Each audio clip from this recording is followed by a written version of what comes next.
1 Samuel, chapter 1. Samuel's birth and dedication.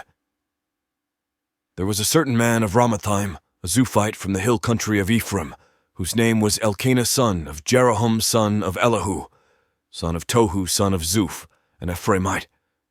He had 2 wives. The name of the one was Hannah, and the name of the other Peninnah. Peninnah had children, but Hannah had no children. Now this man used to go up year by year from his town to worship and to sacrifice to the Lord of hosts at Shiloh, where the 2 sons of Eli, Hophni and Phinehas, were priests of the Lord. On the day when Elkanah sacrificed, he would give portions to his wife Peninnah and to all her sons and daughters. But to Hannah he gave a double portion, because he loved her, though the Lord had closed her womb. Her rival used to provoke her severely, to irritate her, because the Lord had closed her womb. So it went on year by year. As often as she went up to the house of the Lord, she used to provoke her. Therefore Hannah wept and would not eat. Her husband Elkanah said to her, "Hannah, why do you weep? Why do you not eat? Why is your heart sad? Am I not more to you than 10 sons?" After they had eaten and drunk at Shiloh, Hannah rose and presented herself before the Lord. Now Eli the priest was sitting on the seat beside the doorpost of the temple of the Lord. She was deeply distressed and prayed to the Lord, and wept bitterly. She made this vow, "O Lord of hosts, if only you will look on the misery of your servant, and remember me, and not forget your servant, but will give to your servant a male child, then I will set him before you as a Nazirite until the day of his death.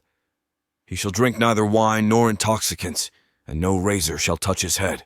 As she continued praying before the Lord, Eli observed her mouth. Hannah was praying silently. Only her lips moved, but her voice was not heard. Therefore Eli thought she was drunk. So Eli said to her, "How long will you make a drunken spectacle of yourself?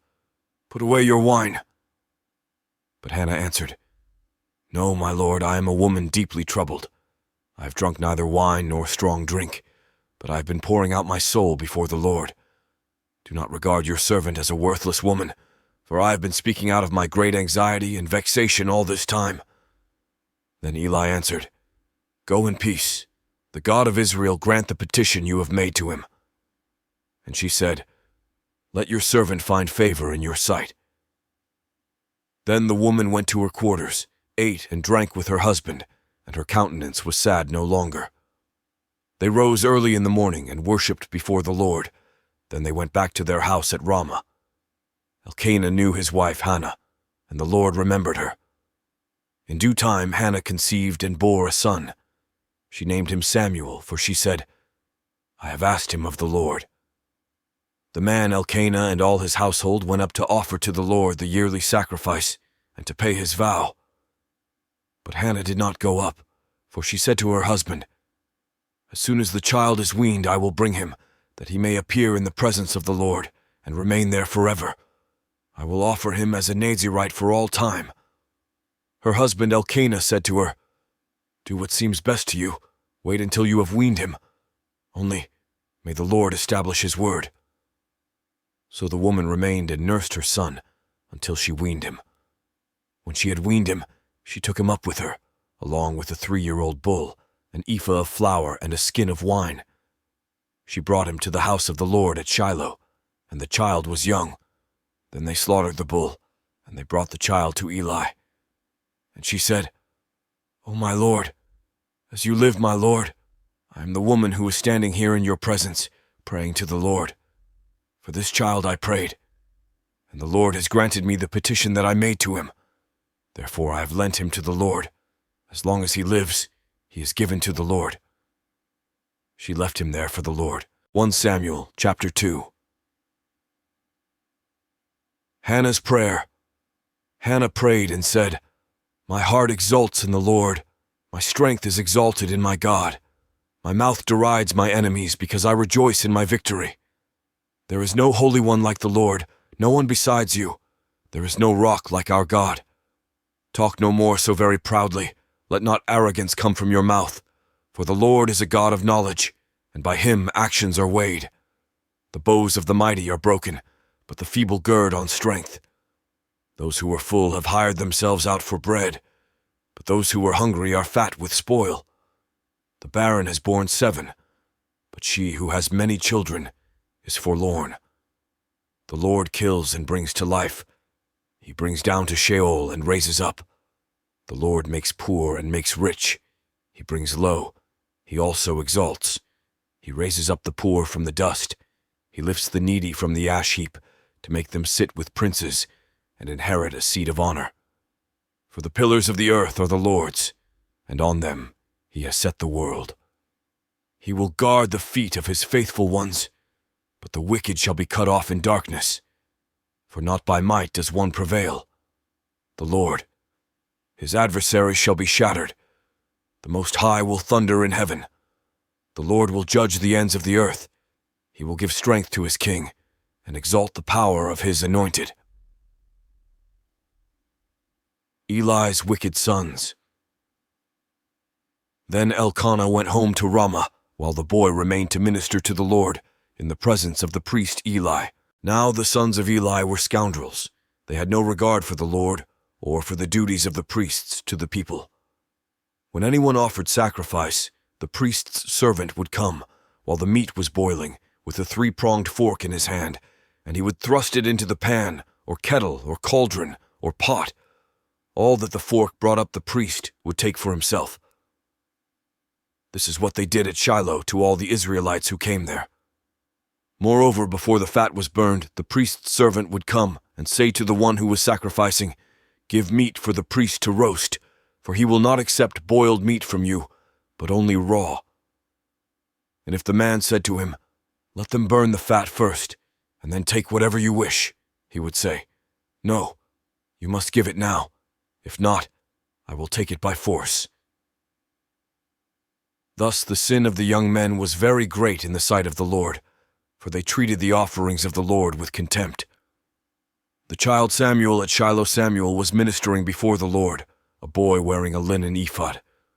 His mother used to make for him a little robe and take it to him each year when she went up with her husband to offer the yearly sacrifice. Then Eli would bless Elkanah and his wife and say, "May the Lord repay you with children by this woman for the gift that she made to the Lord." And then they would return to their home. And the Lord took note of Hannah. She conceived and bore 3 sons and 2 daughters. And the boy Samuel grew up in the presence of the Lord. Prophecy against Eli's household. Now Eli was very old. He heard all that his sons were doing to all Israel, and how they lay with the women who served at the entrance to the tent of meeting. He said to them, "Why do you do such things? For I hear of your evil dealings from all these people.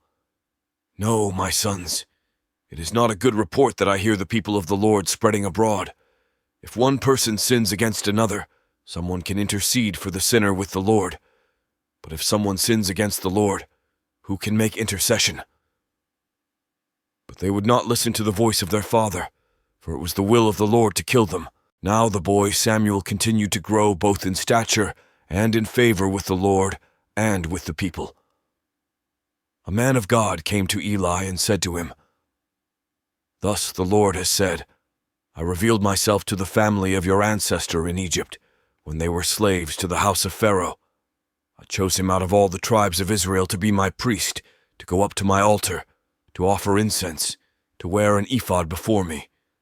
And I gave to the family of your ancestor all my offerings by fire from the people of Israel. Why then look with greedy eye at my sacrifices and my offerings that I commanded, and honor your sons more than me by fattening yourselves on the choicest parts of every offering of my people Israel? Therefore the Lord, the God of Israel, declares, I promised that your family and the family of your ancestor should go in and out before me forever. But now the Lord declares, Far be it from me, for those who honor me I will honor, and those who despise me shall be treated with contempt.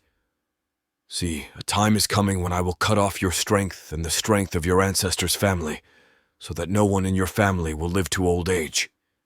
Then, in distress, you will look with greedy eye on all the prosperity that shall be bestowed upon Israel, and no one in your family shall ever live to old age.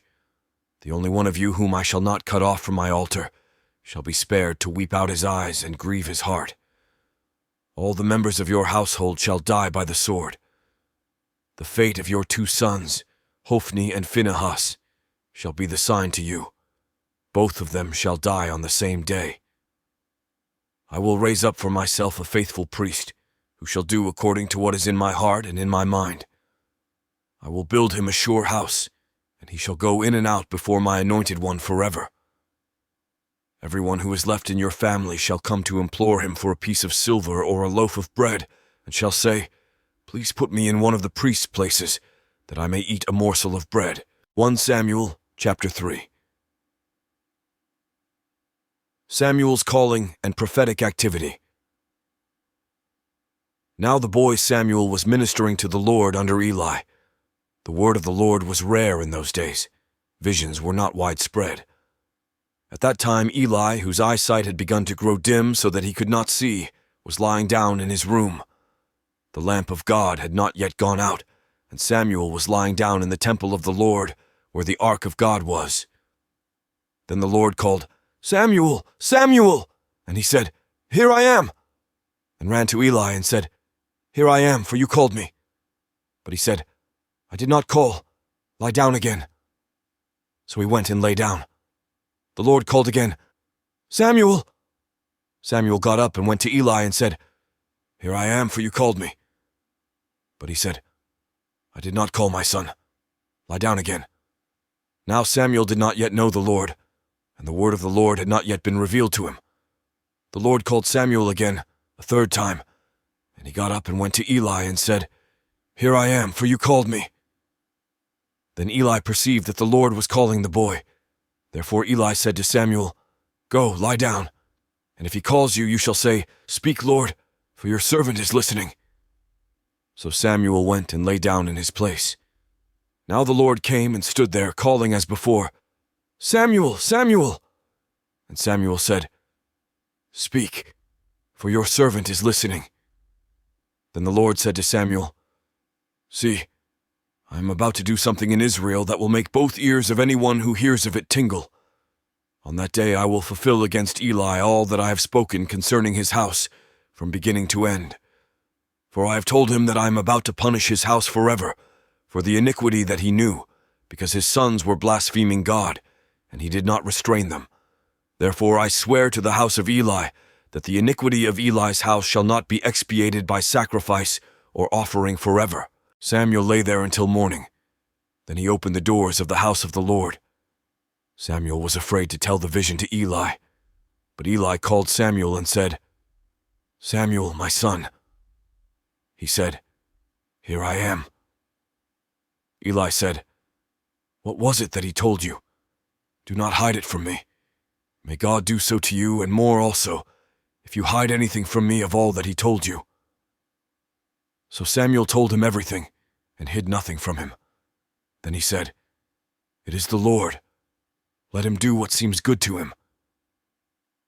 As Samuel grew up, the Lord was with him, and let none of his words fall to the ground. And all Israel from Dan to Beersheba knew that Samuel was a trustworthy prophet of the Lord.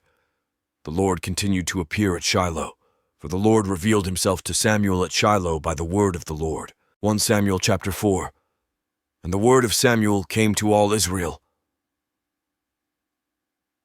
The ark of God captured. In those days the Philistines mustered for war against Israel, and Israel went out to battle against them. They encamped at Ebenezer, and the Philistines encamped at Aphek. The Philistines drew up in line against Israel, and when the battle was joined, Israel was defeated by the Philistines, who killed about 4,000 men on the field of battle. When the troops came to the camp, the elders of Israel said, Why has the Lord put us to rout today before the Philistines? Let us bring the ark of the covenant of the Lord here from Shiloh, so that he may come among us and save us from the power of our enemies. So the people sent to Shiloh, and brought from there the ark of the covenant of the Lord of hosts, who is enthroned on the cherubim. The 2 sons of Eli, Hophni and Phinehas, were there with the ark of the covenant of God. When the ark of the covenant of the Lord came into the camp, all Israel gave a mighty shout, so that the earth resounded. When the Philistines heard the noise of the shouting, They said, "What does this great shouting in the camp of the Hebrews mean?" When they learned that the ark of the Lord had come to the camp, the Philistines were afraid, for they said, "Gods have come into the camp." They also said, "Woe to us! For nothing like this has happened before. Woe to us! Who can deliver us from the power of these mighty gods? These are the gods who struck the Egyptians with every sort of plague in the wilderness. Take courage and be men, O Philistines, in order not to become slaves to the Hebrews as they have been to you. Be men and fight."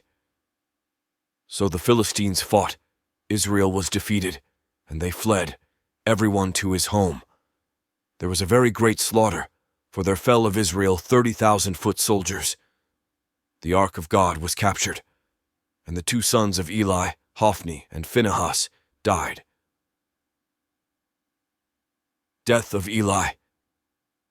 A man of Benjamin ran from the battle line and came to Shiloh the same day, with his clothes torn and with earth upon his head. When he arrived, Eli was sitting upon his seat by the road watching, for his heart trembled for the ark of God. When the man came into the city and told the news, all the city cried out. When Eli heard the sound of the outcry, he said, "What is this uproar?" Then the man came quickly and told Eli. Now Eli was 98 years old, and his eyes were set, so that he could not see. The man said to Eli, "I have just come from the battle. I fled from the battle today." He said, "How did it go, my son?" The messenger replied, "Israel has fled before the Philistines, and there has also been a great slaughter among the troops. Your two sons also, Hophni and Phinehas, are dead, and the ark of God has been captured." When he mentioned the ark of God, Eli fell over backward from his seat by the side of the gate, and his neck was broken, and he died, for he was an old man and heavy. He had judged Israel 40 years.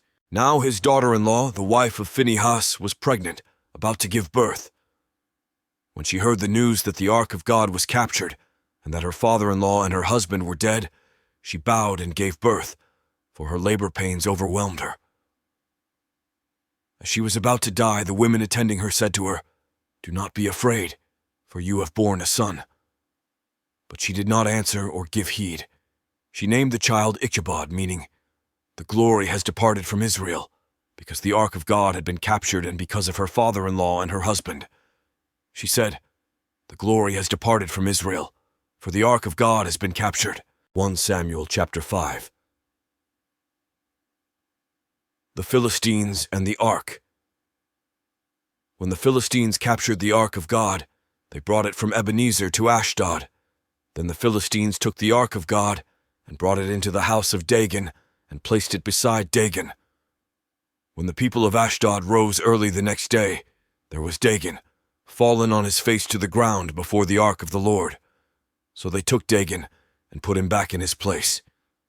But when they rose early on the next morning, Dagon had fallen on his face to the ground before the ark of the Lord, and the head of Dagon and both his hands were lying cut off upon the threshold. Only the trunk of Dagon was left to him. This is why the priests of Dagon and all who enter the house of Dagon do not step on the threshold of Dagon in Ashdod to this day. The hand of the Lord was heavy upon the people of Ashdod, and he terrified and struck them with tumors, both in Ashdod and in its territory. And when the inhabitants of Ashdod saw how things were, they said, "The ark of the God of Israel must not remain with us, for his hand is heavy on us and on our god Dagon." So they sent and gathered together all the lords of the Philistines and said, "What shall we do with the ark of the God of Israel?" The inhabitants of Gath replied, "Let the ark of God be moved on to us." So they moved the ark of the God of Israel to Gath. But after they had brought it to Gath, the hand of the Lord was against the city, causing a very great panic. He struck the inhabitants of the city, both young and old, so that tumors broke out on them. So they sent the ark of the God of Israel to Ekron. But when the ark of God came to Ekron, the people of Ekron cried out, "Why have they brought around to us the ark of the God of Israel to kill us and our people?" They sent therefore and gathered together all the lords of the Philistines and said, "Send away the ark of the God of Israel, and let it return to its own place, that it may not kill us and our people." for there was a deathly panic throughout the whole city. The hand of God was very heavy there. Those who did not die were stricken with tumors, and the cry of the city went up to heaven. 1 Samuel. Chapter 6. The Ark. Return to Israel. The Ark of the Lord was in the country of the Philistines 7 months. Then the Philistines called for the priests and the diviners and said, "What shall we do with the Ark of the Lord? Tell us what we should send with it to its place." They said, "If you send away the Ark of the God of Israel, do not send it empty, but by all means return him a guilt offering. Then you will be healed and will be ransomed. Will not his hand then turn from you?" And they said, "What is the guilt offering that we shall return to him?" They answered, 5 gold tumors and 5 gold mice, according to the number of the lords of the Philistines. For the same plague was upon all of you and upon your lords. So you must make images of your tumors and images of your mice that ravage the land, and give glory to the God of Israel. Perhaps he will lighten his hand on you and your gods and your land. Why should you harden your hearts as the Egyptians and Pharaoh hardened their hearts? After he had made fools of them, did they not let the people go? And they departed. Now then, get ready a new cart and 2 milch cows that have never borne a yoke, and yoke the cows to the cart, but take their calves home, away from them. Take the Ark of the Lord and place it on the cart, and put in a box at its side the figures of gold, which you are returning to him as a guilt offering. Then send it off, and let it go its way. And watch. If it goes up on the way to its own land, to Beth Shemesh, then it is he who has done us this great harm. But if not, then we shall know that it is not his hand that struck us. It happened to us by chance." The men did so. They took 2 milch cows and yoked them to the cart, and shut up their calves at home. They put the Ark of the Lord on the cart, and the box with the gold mice, and the images of their tumors. The cows went straight in the direction of Beth Shemesh along one highway, lowing as they went. They turned neither to the right nor to the left, and the lords of the Philistines went after them as far as the border of Beth Shemesh. Now the people of Beth Shemesh were reaping their wheat harvest in the valley. When they looked up and saw the ark, they went with rejoicing to meet it. The cart came into the field of Joshua of Beth Shemesh and stopped there. A large stone was there, so they split up the wood of the cart and offered the cows as a burnt offering to the Lord. The Levites took down the ark of the Lord and the box that was beside it, in which were the gold objects, and set them upon the large stone. Then the people of Beth Shemesh offered burnt offerings and presented sacrifices on that day to the Lord. When the 5 lords of the Philistines saw it, they returned that day to Ekron. These are the gold tumors, which the Philistines returned as a guilt offering to the Lord, 1 for Ashdod, 1 for Gaza, 1 for Ashkelon, 1 for Gath, 1 for Ekron. Also the gold mice, according to the number of all the cities of the Philistines, belonging to the 5 lords, both fortified cities and unwalled villages. The great stone beside which they set down the ark of the Lord is a witness to this day in the field of Joshua of Beth Shemesh. The ark at Kiriath Jearim. The descendants of Jeconiah did not rejoice with the people of Beth Shemesh when they greeted the ark of the Lord, and he killed 70 men of them. The people mourned because the Lord had made a great slaughter among the people. Then the people of Beth Shemesh said, "Who is able to stand before the Lord, this holy God? To whom shall he go so that we may be rid of him?" So they sent messengers to the inhabitants of Kiriath Jearim, saying, "The Philistines have returned the ark of the Lord. Come down and take it up to you." 1 Samuel chapter 7. And the people of Kiriath Jearim came and took up the ark of the Lord, and brought it to the house of Abinadab on the hill. They consecrated his son, Eleazar, to have charge of the ark of the Lord. From the day that the ark was lodged at Kiriath Jearim, a long time passed, some 20 years, and all the house of Israel lamented after the Lord. Samuel, as judge, then Samuel said to all the house of Israel, "If you are returning to the Lord with all your heart, then put away the foreign gods and the Astartes from among you. Direct your heart to the Lord, and serve him only, and he will deliver you out of the hand of the Philistines." So Israel put away the Baals and the Astartes, and they served the Lord only. Then Samuel said, "Gather all Israel at Mizpah, and I will pray to the Lord for you." So they gathered at Mizpah, and drew water and poured it out before the Lord. They fasted that day and said, "We have sinned against the Lord." And Samuel judged the people of Israel at Mizpah. When the Philistines heard that the people of Israel had gathered at Mizpah, the lords of the Philistines went up against Israel. And when the people of Israel heard of it, they were afraid of the Philistines. The people of Israel said to Samuel, "Do not cease to cry out to the Lord our God for us, and pray that he may save us from the hand of the Philistines." So Samuel took a sucking lamb and offered it as a whole burnt offering to the Lord. Samuel cried out to the Lord for Israel, and the Lord answered him. As Samuel was offering up the burnt offering, the Philistines drew near to attack Israel, but the Lord thundered with a mighty voice that day against the Philistines and threw them into confusion, and they were routed before Israel. And the men of Israel went out of Mizpah and pursued the Philistines, and struck them down as far as beyond Bethkar. Then Samuel took a stone and set it up between Mizpah and Jeshanah, and named it Ebenezer, for he said, "Thus far the Lord has helped us." So the Philistines were subdued, and did not again enter the territory of Israel. The hand of the Lord was against the Philistines all the days of Samuel. The towns that the Philistines had taken from Israel were restored to Israel, from Ekron to Gath, and Israel recovered their territory from the hand of the Philistines. There was peace also between Israel and the Amorites. Samuel judged Israel all the days of his life. He went on a circuit year by year to Bethel, Gilgal, and Mizpah, and he judged Israel in all these places. Then he would come back to Ramah, for his home was there. He administered justice there to Israel, and built there an altar to the Lord. 1 Samuel chapter 8. Israel demands a king. When Samuel became old, he made his sons judges over Israel. The name of his firstborn son was Joel, and the name of his second Abijah. They were judges in Beersheba. Yet his sons did not follow in his ways, but turned aside after gain. They took bribes and perverted justice.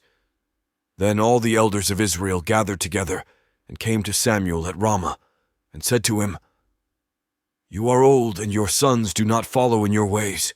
Appoint for us, then, a king to govern us like other nations." But the thing displeased Samuel when they said, "Give us a king to govern us."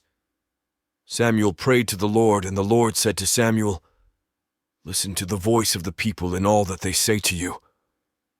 For they have not rejected you, but they have rejected me from being king over them, just as they have done to me, from the day I brought them up out of Egypt to this day, forsaking me and serving other gods. So also they are doing to you. Now then, listen to their voice. Only you shall solemnly warn them, and show them the ways of the king who shall reign over them." So Samuel reported all the words of the Lord to the people who were asking him for a king. He said, "These will be the ways of the king who will reign over you. He will take your sons and appoint them to his chariots, and to be his horsemen, and to run before his chariots. And he will appoint for himself commanders of thousands and commanders of 50s, and some to plow his ground and to reap his harvest, and to make his implements of war, and the equipment of his chariots. He will take your daughters to be perfumers and cooks and bakers. He will take the best of your fields and vineyards and olive orchards, and give them to his courtiers. He will take 1/10 of your grain and of your vineyards and give it to his officers and his courtiers. He will take your male and female slaves, and the best of your cattle and donkeys, and put them to his work. He will take 1/10 of your flocks, and you shall be his slaves. And in that day you will cry out because of your king, whom you have chosen for yourselves. But the Lord will not answer you in that day." Israel's request for a king granted. But the people refused to listen to the voice of Samuel. They said, "No, but we are determined to have a king over us, so that we also may be like other nations, and that our king may govern us and go out before us and fight our battles." When Samuel had heard all the words of the people, he repeated them in the ears of the Lord. The Lord said to Samuel, "Listen to their voice and set a king over them." Samuel then said to the people of Israel, "Each of you return home, 1 Samuel, chapter 9. Saul chosen to be king. There was a man of Benjamin whose name was Kish, son of Abiel, son of Zerah, son of Bechorath, son of Aphiah, a Benjaminite, a man of wealth. He had a son whose name was Saul, a handsome young man. There was not a man among the people of Israel more handsome than he. He stood head and shoulders above everyone else. Now the donkeys of Kish, Saul's father, had strayed. So Kish said to his son Saul, "Take one of the boys with you. Go and look for the donkeys." He passed through the hill country of Ephraim and passed through the land of Shalisha, but they did not find them. And they passed through the land of Shalim, but they were not there. Then he passed through the land of Benjamin, but they did not find them. When they came to the land of Zuph, Saul said to the boy who was with him, "Let us turn back, or my father will stop worrying about the donkeys and worry about us." But he said to him, "There is a man of God in this town. He is a man held in honor. Whatever he says always comes true. Let us go there now. Perhaps he will tell us about the journey on which we have set out." Then Saul replied to the boy, "But if we go, what can we bring the man? For the bread in our sacks is gone, and there is no present to bring to the man of God. What have we?" The boy answered Saul again, "Here, I have with me a 1/4 shekel of silver. I will give it to the man of God to tell us our way. Formerly in Israel, anyone who went to inquire of God would say, 'Come, let us go to the seer,' for the one who is now called a prophet was formerly called a seer." Saul said to the boy, "Good, come, let us go." So they went to the town where the man of God was. As they went up the hill to the town, they met some girls coming out to draw water and said to them, "Is the seer here?" They answered, "Yes, there he is just ahead of you. Hurry, he has come just now to the town, because the people have a sacrifice today at the shrine. As soon as you enter the town you will find him, before he goes up to the shrine to eat. For the people will not eat until he comes, since he must bless the sacrifice. Afterward, those eat who are invited. Now go up, for you will meet him immediately." So they went up to the town. As they were entering the town, they saw Samuel coming out toward them on his way up to the shrine. Now the day before Saul came, the Lord had revealed to Samuel, "Tomorrow about this time, I will send to you a man from the land of Benjamin, and you shall anoint him to be ruler over my people Israel. He shall save my people from the hand of the Philistines, for I have seen the suffering of my people because their outcry has come to me."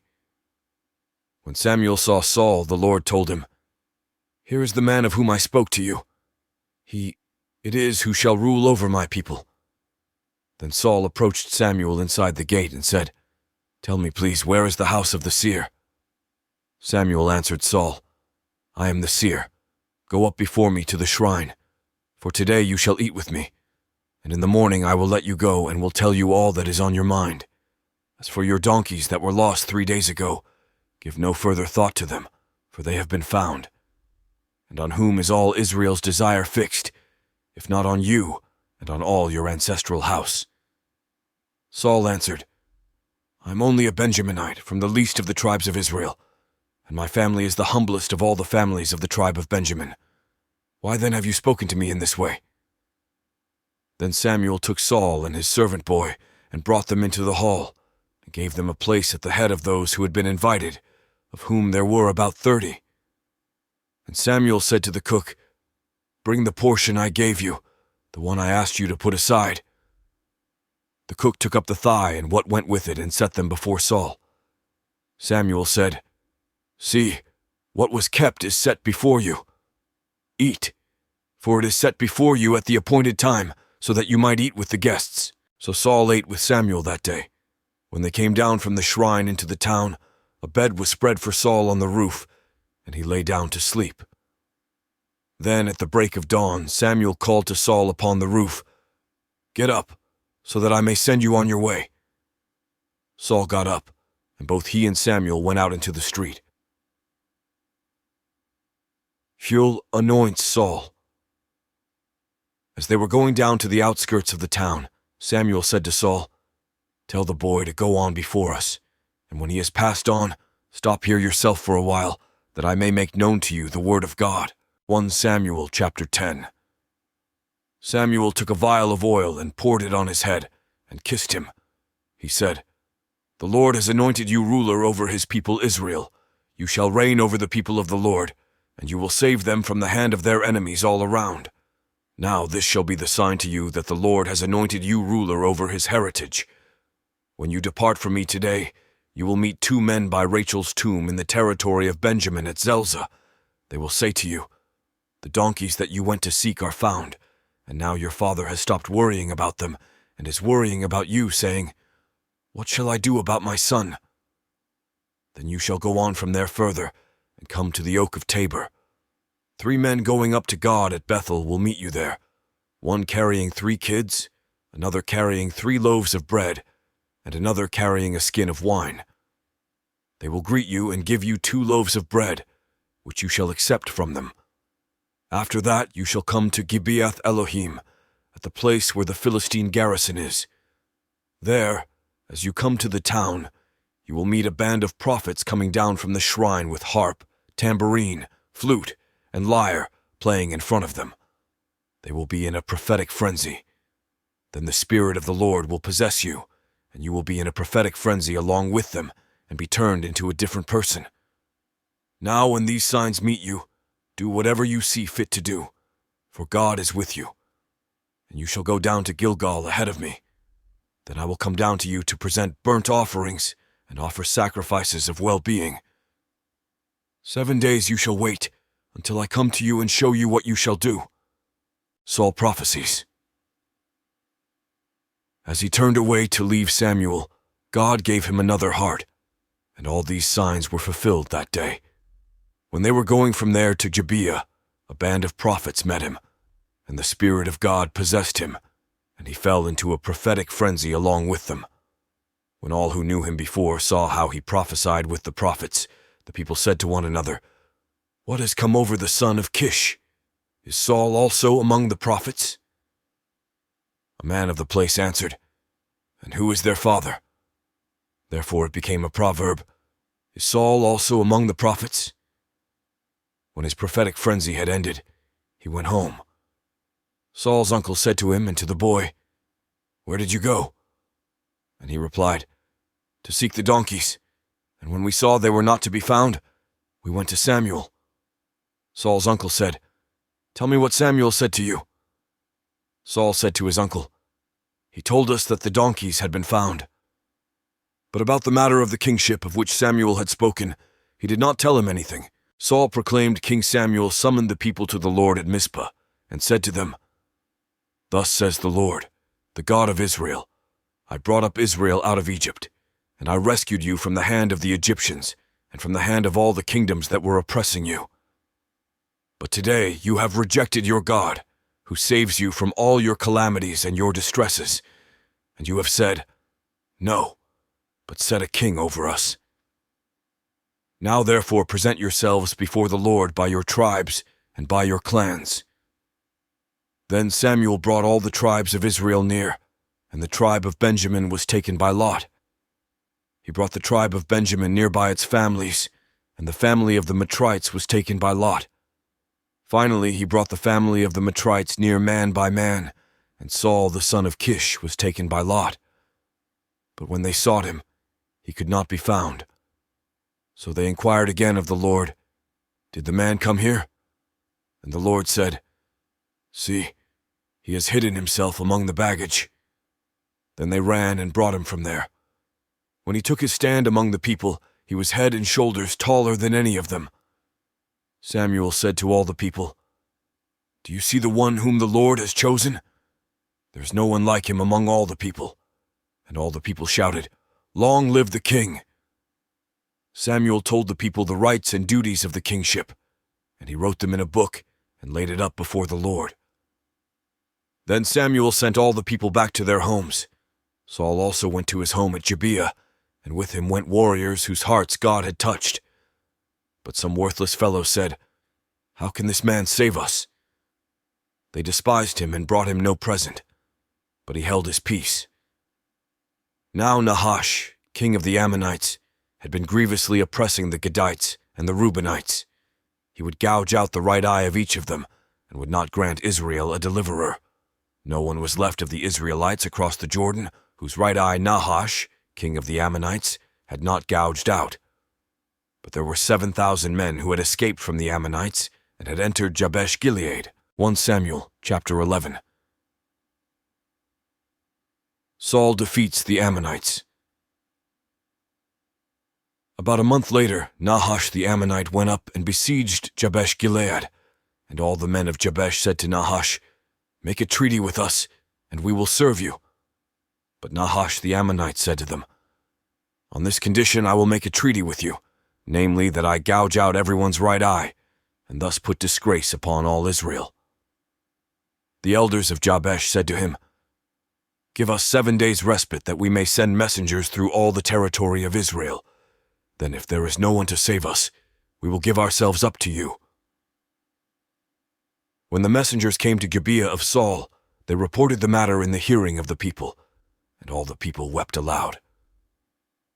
Now Saul was coming from the field behind the oxen, and Saul said, "What is the matter with the people, that they are weeping?"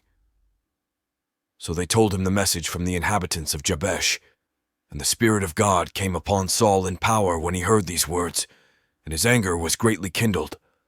He took a yoke of oxen, and cut them in pieces and sent them throughout all the territory of Israel by messengers, saying, "Whoever does not come out after Saul and Samuel, so shall it be done to his oxen." Then the dread of the Lord fell upon the people, and they came out as one. When he mustered them at Bezek, those from Israel were 300,000, and those from Judah 70,000.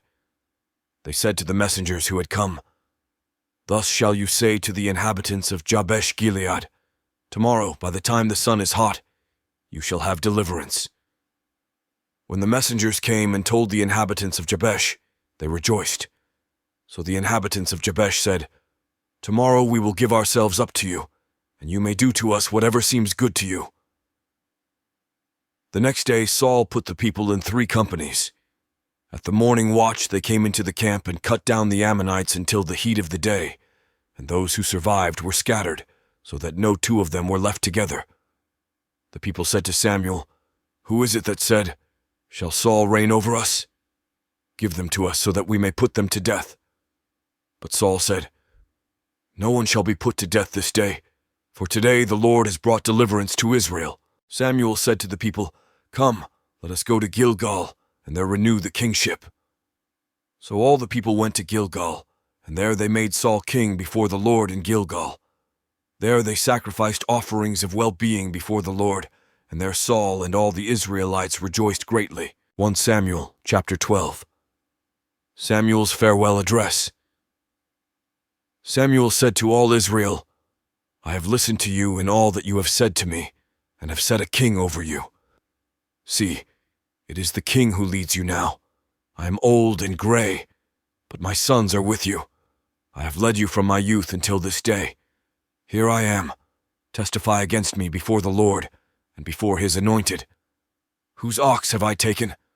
Or whose donkey have I taken? Or whom have I defrauded? Whom have I oppressed? Or from whose hand have I taken a bribe to blind my eyes with it? Testify against me, and I will restore it to you." They said, "You have not defrauded us or oppressed us or taken anything from the hand of anyone." He said to them, "The Lord is witness against you, and his anointed is witness this day, that you have not found anything in my hand." And they said, "He is witness." Samuel said to the people, "The Lord is witness, who appointed Moses and Aaron, and brought your ancestors up out of the land of Egypt. Now therefore take your stand, so that I may enter into judgment with you before the Lord, and I will declare to you all the saving deeds of the Lord that he performed for you and for your ancestors. When Jacob went into Egypt and the Egyptians oppressed them, then your ancestors cried to the Lord, and the Lord sent Moses and Aaron, who brought forth your ancestors out of Egypt and settled them in this place. But they forgot the Lord their God, and he sold them into the hand of Sisera, commander of the army of King Jabin of Hazor, and into the hand of the Philistines, and into the hand of the king of Moab.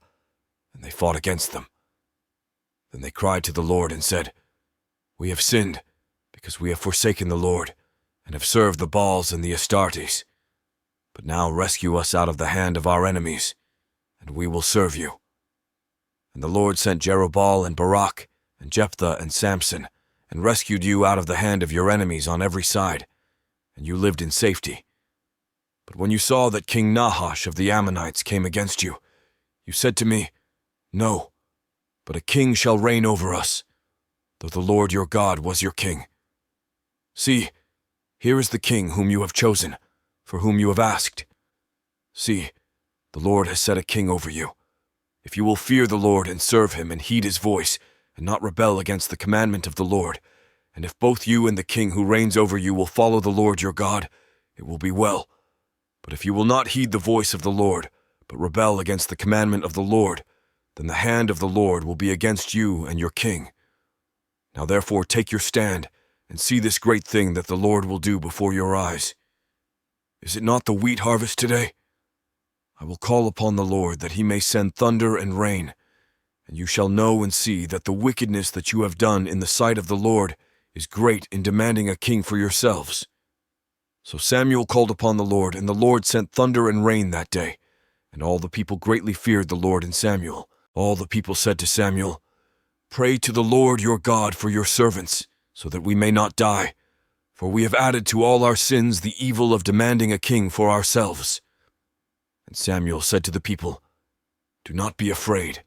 You have done all this evil, yet do not turn aside from following the Lord, but serve the Lord with all your heart, and do not turn aside after useless things that cannot profit or save, for they are useless. For the Lord will not cast away his people, for his great name's sake, because it has pleased the Lord to make you a people for himself. Moreover, as for me, far be it from me that I should sin against the Lord by ceasing to pray for you, and I will instruct you in the good and the right way. Only fear the Lord, and serve him faithfully with all your heart, for consider what great things he has done for you. But if you still do wickedly, you shall be swept away, both you and your king." 1 Samuel chapter 13. Saul's unlawful sacrifice. Saul was years old when he began to reign, and he reigned, and 2 years over Israel. Saul chose 3,000 out of Israel. 2,000 were with Saul in Michmash and the hill country of Bethel, and 1,000 were with Jonathan in Gibeah of Benjamin. The rest of the people he sent home to their tents. Jonathan defeated the garrison of the Philistines that was at Geba, and the Philistines heard of it. And Saul blew the trumpet throughout all the land, saying, "Let the Hebrews hear." When all Israel heard that Saul had defeated the garrison of the Philistines, and also that Israel had become odious to the Philistines, the people were called out to join Saul at Gilgal. The Philistines mustered to fight with Israel, 30,000 chariots and 6,000 horsemen, and troops like the sand on the seashore in multitude. They came up and encamped at Michmash, to the east of Bethaven. When the Israelites saw that they were in distress, for the troops were hard pressed, the people hid themselves in caves and in holes and in rocks and in tombs and in cisterns. Some Hebrews crossed the Jordan to the land of Gad and Gilead. Saul was still at Gilgal, and all the people followed him trembling. He waited 7 days, the time appointed by Samuel. But Samuel did not come to Gilgal, and the people began to slip away from Saul. So Saul said, "Bring the burnt offering here to me, and the offerings of well-being." And he offered the burnt offering.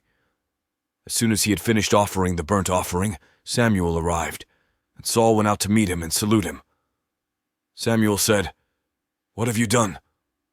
Saul replied, "When I saw that the people were slipping away from me, and that you did not come within the days appointed, and that the Philistines were mustering at Michmash, I said, 'Now the Philistines will come down upon me at Gilgal, and I have not entreated the favor of the Lord.' So I forced myself and offered the burnt offering." Samuel said to Saul, "You have done foolishly. You have not kept the commandment of the Lord your God, which he commanded you. The Lord would have established your kingdom over Israel forever, but now your kingdom will not continue. The Lord has sought out a man after his own heart, and the Lord has appointed him to be ruler over his people, because you have not kept what the Lord commanded you." And Samuel left and went on his way from Gilgal. The rest of the people followed Saul to join the army. They went up from Gilgal toward Gibeah of Benjamin. Preparations for battle. Saul counted the people who were present with him, about 600 men. Saul, his son Jonathan, and the people who were present with them stayed in Geba of Benjamin, but the Philistines encamped at Michmash. And raiders came out of the camp of the Philistines in 3 companies. One company turned toward Ophrah, to the land of Shual. Another company turned toward Beth-horon, and another company turned toward the mountain that looks down upon the valley of Zeboim toward the wilderness. Now there was no smith to be found throughout all the land of Israel, for the Philistines said, "The Hebrews must not make swords or spears for themselves." So all the Israelites went down to the Philistines to sharpen their plowshares, mattocks, axes, or sickles. The charge was 2/3 of a shekel for the plowshares and for the mattocks, and 1/3 of a shekel for sharpening the axes and for setting the goads. So on the day of the battle, neither sword nor spear was to be found in the possession of any of the people with Saul and Jonathan, but Saul and his son Jonathan had them. Jonathan surprises and routs the Philistines. Now a garrison of the Philistines had gone out to the pass of Michmash. 1 Samuel chapter 14. One day, Jonathan son of Saul said to the young man who carried his armor, "Come, let us go over to the Philistine garrison on the other side." But he did not tell his father. Saul was staying in the outskirts of Gibeah, under the pomegranate tree that is at Migron. The troops that were with him were about 600 men, along with Ahijah son of Ahitub, Ichabod's brother, son of Phinehas son of Eli, the priest of the Lord in Shiloh, carrying an ephod. Now the people did not know that Jonathan had gone. In the pass, by which Jonathan tried to go over to the Philistine garrison, there was a rocky crag on one side and a rocky crag on the other. The name of the one was Bozez, and the name of the other Seneh. One crag rose on the north in front of Michmash, and the other on the south in front of Geba. Jonathan said to the young man who carried his armor, "Come, let us go over to the garrison of these uncircumcised. It may be that the Lord will act for us, for nothing can hinder the Lord from saving by many or by few." His armor-bearer said to him, "Do all that your mind inclines to. I am with you. As your mind is, so is mine." Then Jonathan said, "Now we will cross over to those men and will show ourselves to them. If they say to us, 'Wait until we come to you,' then we will stand still in our place, and we will not go up to them. But if they say, 'Come up to us,' then we will go up, for the Lord has given them into our hand. That will be the sign for us." So both of them showed themselves to the garrison of the Philistines, and the Philistines said, "Look, Hebrews are coming out of the holes where they have hidden themselves." The men of the garrison hailed Jonathan and his armor-bearer, saying, "Come up to us, and we will show you something." Jonathan said to his armor-bearer, "Come up after me, for the Lord has given them into the hand of Israel." Then Jonathan climbed up on his hands and feet, with his armor-bearer following after him. The Philistines fell before Jonathan, and his armor-bearer coming after him killed them. In that first slaughter, Jonathan and his armor-bearer killed about 20 men within an area about half a furrow long in an acre of land. There was a panic in the camp, in the field, and among all the people. The garrison and even the raiders trembled. The earth quaked, and it became a very great panic. Saul's lookouts in Gibeah of Benjamin were watching as the multitude was surging back and forth. Then Saul said to the troops that were with him, "Call the roll, and see who has gone from us." When they had called the roll, Jonathan and his armor-bearer were not there. Saul said to Ahijah, "Bring the ark of God here." For at that time the ark of God went with the Israelites. While Saul was talking to the priest, the tumult in the camp of the Philistines increased more and more. And Saul said to the priest, "Withdraw your hand." Then Saul and all the people who were with him rallied and went into the battle, and every sword was against the other, so that there was very great confusion. Now the Hebrews who previously had been with the Philistines and had gone up with them into the camp turned and joined the Israelites who were with Saul and Jonathan. Likewise, when all the Israelites who had gone into hiding in the hill country of Ephraim heard that the Philistines were fleeing, they too followed closely after them in the battle. So the Lord gave Israel the victory that day. The battle passed beyond Beth-aven, and the troops with Saul numbered altogether about 10,000 men. The battle spread out over the hill country of Ephraim. Saul's rash oath. Now Saul committed a very rash act on that day. He had laid an oath on the troops, saying, "Cursed be anyone who eats food before it is evening, and I have been avenged on my enemies." So none of the troops tasted food. All the troops came upon a honeycomb, and there was honey on the ground. When the troops came upon the honeycomb, the honey was dripping out, but they did not put their hands to their mouths, for they feared the oath. But Jonathan had not heard his father charge the troops with the oath, so he extended the staff that was in his hand and dipped the tip of it in the honeycomb and put his hand to his mouth, and his eyes brightened. Then one of the soldiers said, "Your father strictly charged the troops with an oath, saying, 'Cursed be anyone who eats food this day,' and so the troops are faint." Then Jonathan said, "My father has troubled the land. See how my eyes have brightened because I tasted a little of this honey. How much better if today the troops had eaten freely of the spoil taken from their enemies. For now the slaughter among the Philistines has not been great." After they had struck down the Philistines that day from Michmash to Aijalon, the troops were very faint. So the troops flew upon the spoil, and took sheep and oxen and calves, and slaughtered them on the ground, and the troops ate them with the blood. Then it was reported to Saul, "Look, the troops are sinning against the Lord by eating with the blood." And he said, "You have dealt treacherously. Roll a large stone before me here." Saul said, "Disperse yourselves among the troops, and say to them, 'Let all bring their oxen or their sheep, and slaughter them here and eat, and do not sin against the Lord by eating with the blood.'" So all of the troops brought their oxen with them that night, and slaughtered them there. And Saul built an altar to the Lord. It was the first altar that he built to the Lord. Jonathan in danger of death. Then Saul said, "Let us go down after the Philistines by night, and despoil them until the morning light. Let us not leave one of them." They said, "Do whatever seems good to you." But the priest said, "Let us draw near to God here." So Saul inquired of God, "Shall I go down after the Philistines? Will you give them into the hand of Israel?" But he did not answer him that day. Saul said, "Come here, all you leaders of the people, and let us find out how this sin has arisen today. For as the Lord lives who saves Israel, even if it is in my son Jonathan, he shall surely die." But there was no one among all the people who answered him. He said to all Israel, "You shall be on one side, and I and my son Jonathan will be on the other side." The people said to Saul, "Do what seems good to you." Then Saul said, "O Lord God of Israel, why have you not answered your servant today? If this guilt is in me or in my son Jonathan, O Lord God of Israel, give Urim. But if this guilt is in your people Israel, give Thummim."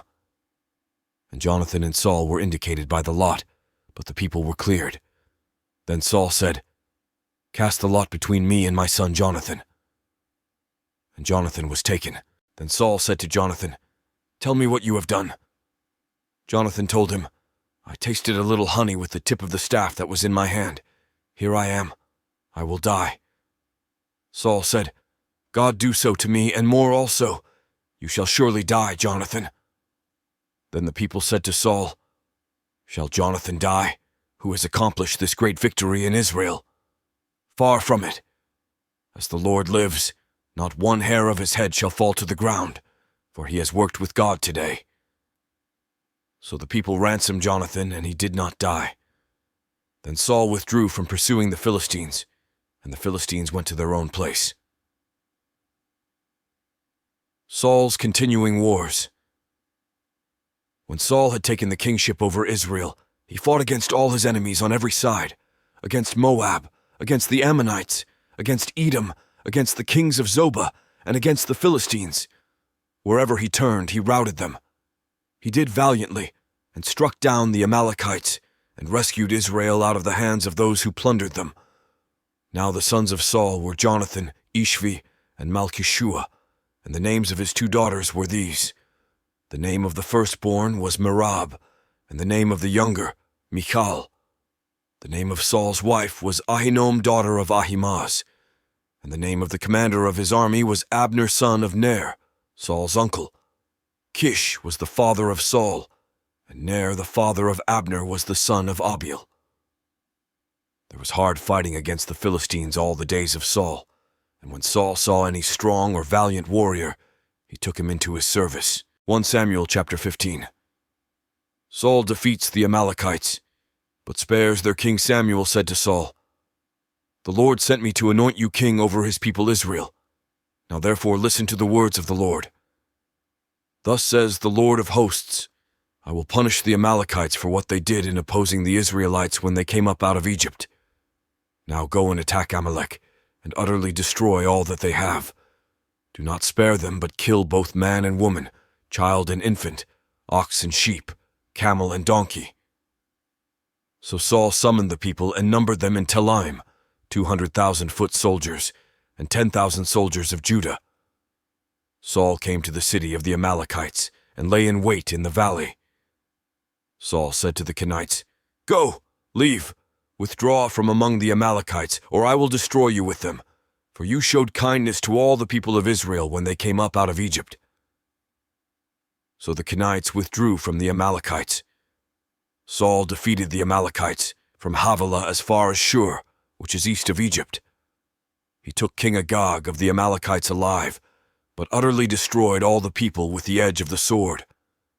Saul and the people spared Agag, and the best of the sheep, and of the cattle, and of the fatlings, and the lambs, and all that was valuable, and would not utterly destroy them. All that was despised and worthless they utterly destroyed. Saul rejected as king. The word of the Lord came to Samuel. "I regret that I made Saul king, for he has turned back from following me, and has not carried out my commands." Samuel was angry, and he cried out to the Lord all night. Samuel rose early in the morning to meet Saul, and Samuel was told, "Saul went to Carmel, where he set up a monument for himself, and on returning he passed on down to Gilgal." When Samuel came to Saul, Saul said to him, "May you be blessed by the Lord. I have carried out the command of the Lord."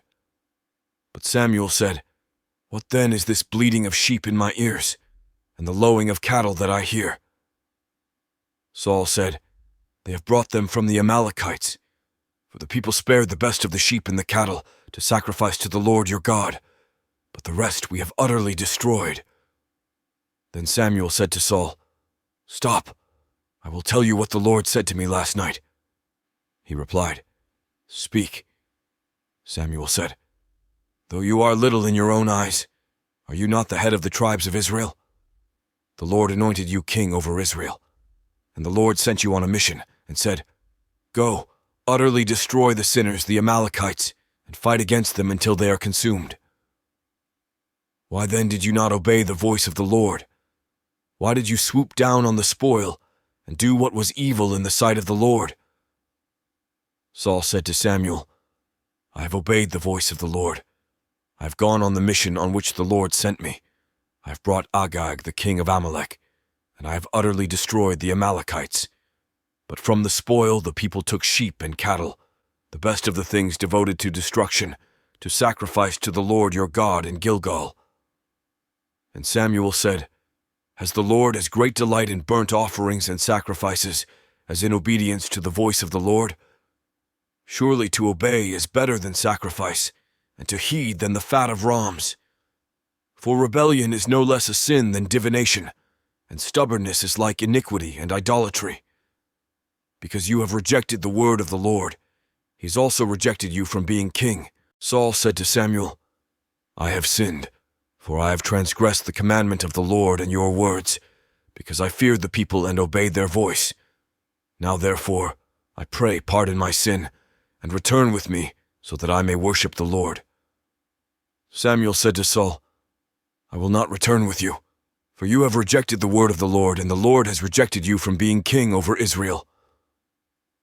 As Samuel turned to go away, Saul caught hold of the hem of his robe, and it tore. And Samuel said to him, "The Lord has torn the kingdom of Israel from you this very day, and has given it to a neighbor of yours, who is better than you. Moreover, the glory of Israel will not recant or change his mind, for he is not a mortal that he should change his mind." Then Saul said, "I have sinned, yet honor me now before the elders of my people and before Israel, and return with me so that I may worship the Lord your God." So Samuel turned back after Saul, and Saul worshipped the Lord.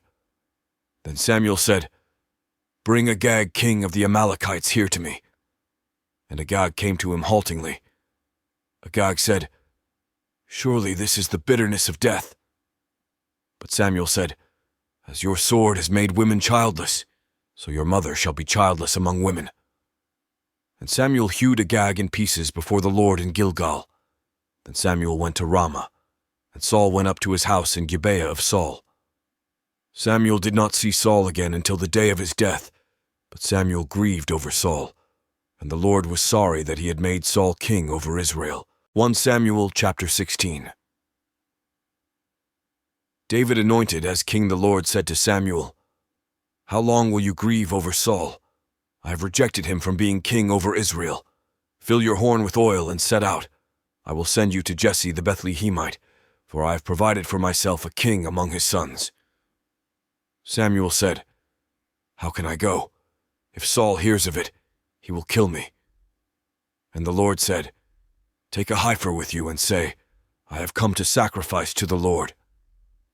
Invite Jesse to the sacrifice, and I will show you what you shall do, and you shall anoint for me the one whom I name to you." Samuel did what the Lord commanded, and came to Bethlehem. The elders of the city came to meet him trembling and said, "Do you come peaceably?" He said, "Peaceably. I have come to sacrifice to the Lord. Sanctify yourselves and come with me to the sacrifice." And he sanctified Jesse and his sons, and invited them to the sacrifice. When they came, he looked on Eliab and thought, "Surely the Lord's anointed is now before the Lord." But the Lord said to Samuel, "Do not look on his appearance or on the height of his stature, because I have rejected him. For the Lord does not see as mortals see. They look on the outward appearance, but the Lord looks on the heart." Then Jesse called Abinadab and made him pass before Samuel. He said, "Neither has the Lord chosen this one."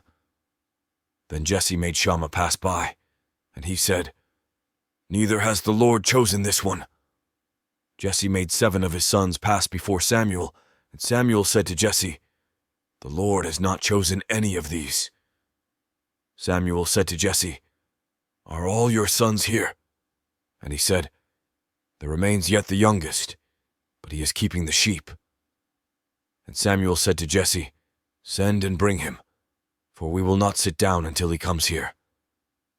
He sent and brought him in. Now he was ruddy, and had beautiful eyes, and was handsome. The Lord said, "Rise and anoint him, for this is the one." Then Samuel took the horn of oil, and anointed him in the presence of his brothers, and the Spirit of the Lord came mightily upon David from that day forward. Samuel then set out and went to Ramah, and David plays the lyre for Saul. Now the Spirit of the Lord departed from Saul, and an evil spirit from the Lord tormented him. And Saul's servant said to him, "See now, an evil spirit from God is tormenting you. Let our Lord now command the servants who attend you to look for someone who is skillful in playing the lyre. And when the evil spirit from God is upon you, he will play it, and you will feel better." So Saul said to his servants, "Provide for me someone who can play well, and bring him to me." One of the young men answered, "I have seen a son of Jesse the Bethlehemite, who is skillful in playing, a man of valor, a warrior, prudent in speech, and a man of good presence, and the Lord is with him." So Saul sent messengers to Jesse and said, "Send me your son David, who is with the sheep." Jesse took a donkey loaded with bread, a skin of wine, and a kid, and sent them by his son David to Saul. And David came to Saul and entered his service. Saul loved him greatly, and he became his armor-bearer. Saul sent to Jesse, saying, "Let David remain in my service, for he has found favor in my sight." And whenever the evil spirit from God came upon Saul, David took the lyre and played it with his hand, and Saul would be relieved and feel better, and the evil spirit would depart from him. 1 Samuel chapter 17. David and Goliath. Now the Philistines gathered their armies for battle. They were gathered at Soko, which belongs to Judah, and encamped between Soko and Azekah in Ephes-dammim. Saul and the Israelites gathered and encamped in the valley of Elah, and formed ranks against the Philistines. The Philistines stood on the mountain on the one side, and Israel stood on the mountain on the other side, with a valley between them. And there came out from the camp of the Philistines a champion named Goliath of Gath, whose height was 6 cubits and a span. He had a helmet of bronze on his head, and he was armed with a coat of mail. The weight of the coat was 5,000 shekels of bronze. He had greaves of bronze on his legs, and a javelin of bronze slung between his shoulders.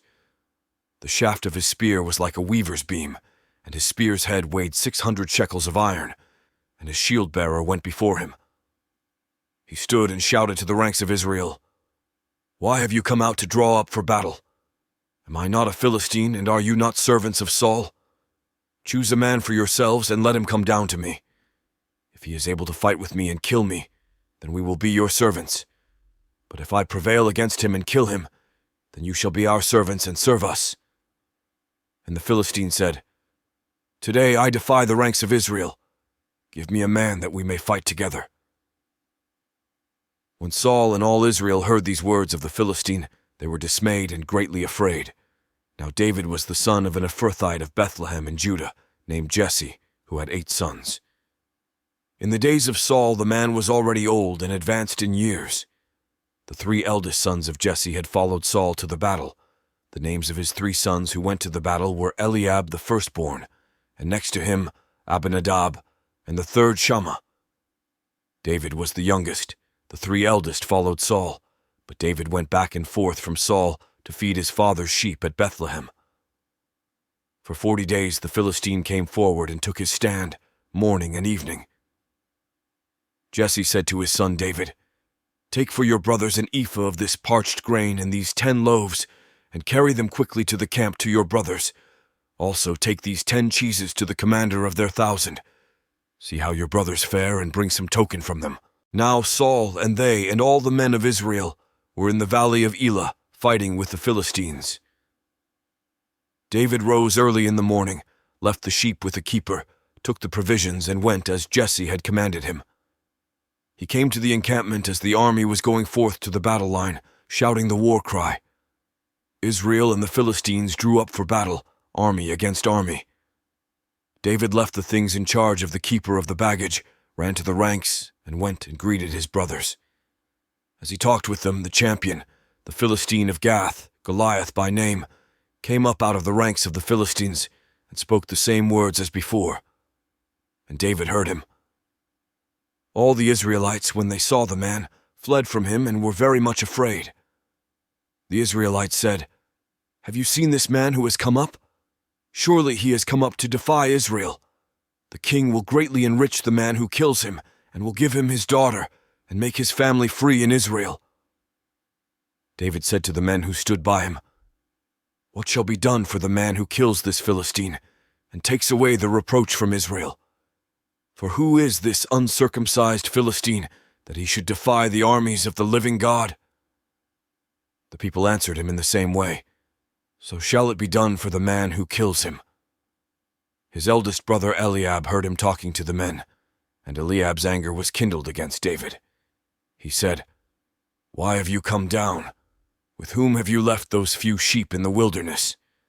I know your presumption and the evil of your heart, for you have come down just to see the battle."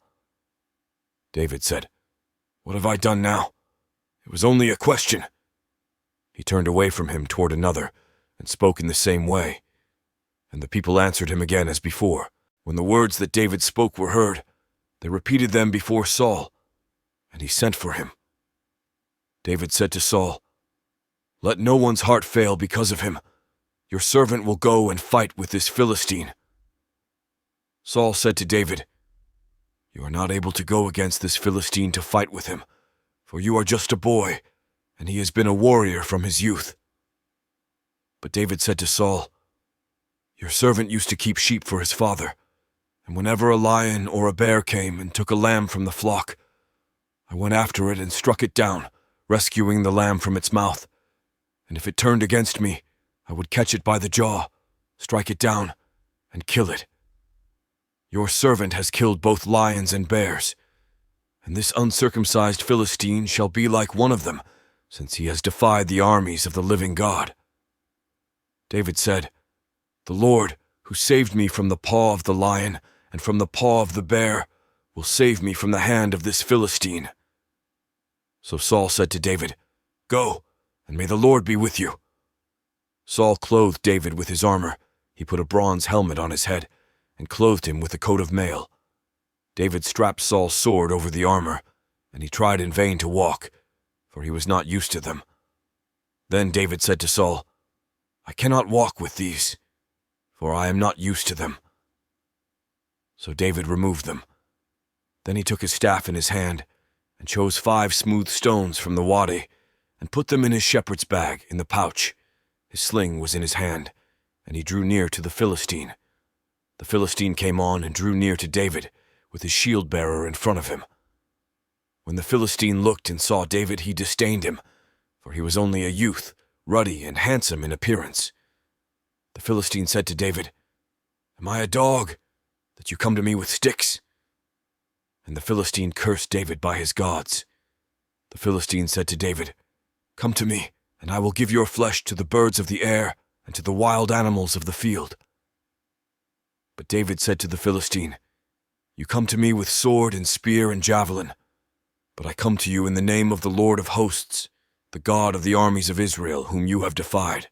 This very day the Lord will deliver you into my hand, and I will strike you down and cut off your head. And I will give the dead bodies of the Philistine army this very day to the birds of the air and to the wild animals of the earth, so that all the earth may know that there is a God in Israel, and that all this assembly may know that the Lord does not save by sword and spear. For the battle is the Lord's, and he will give you into our hand."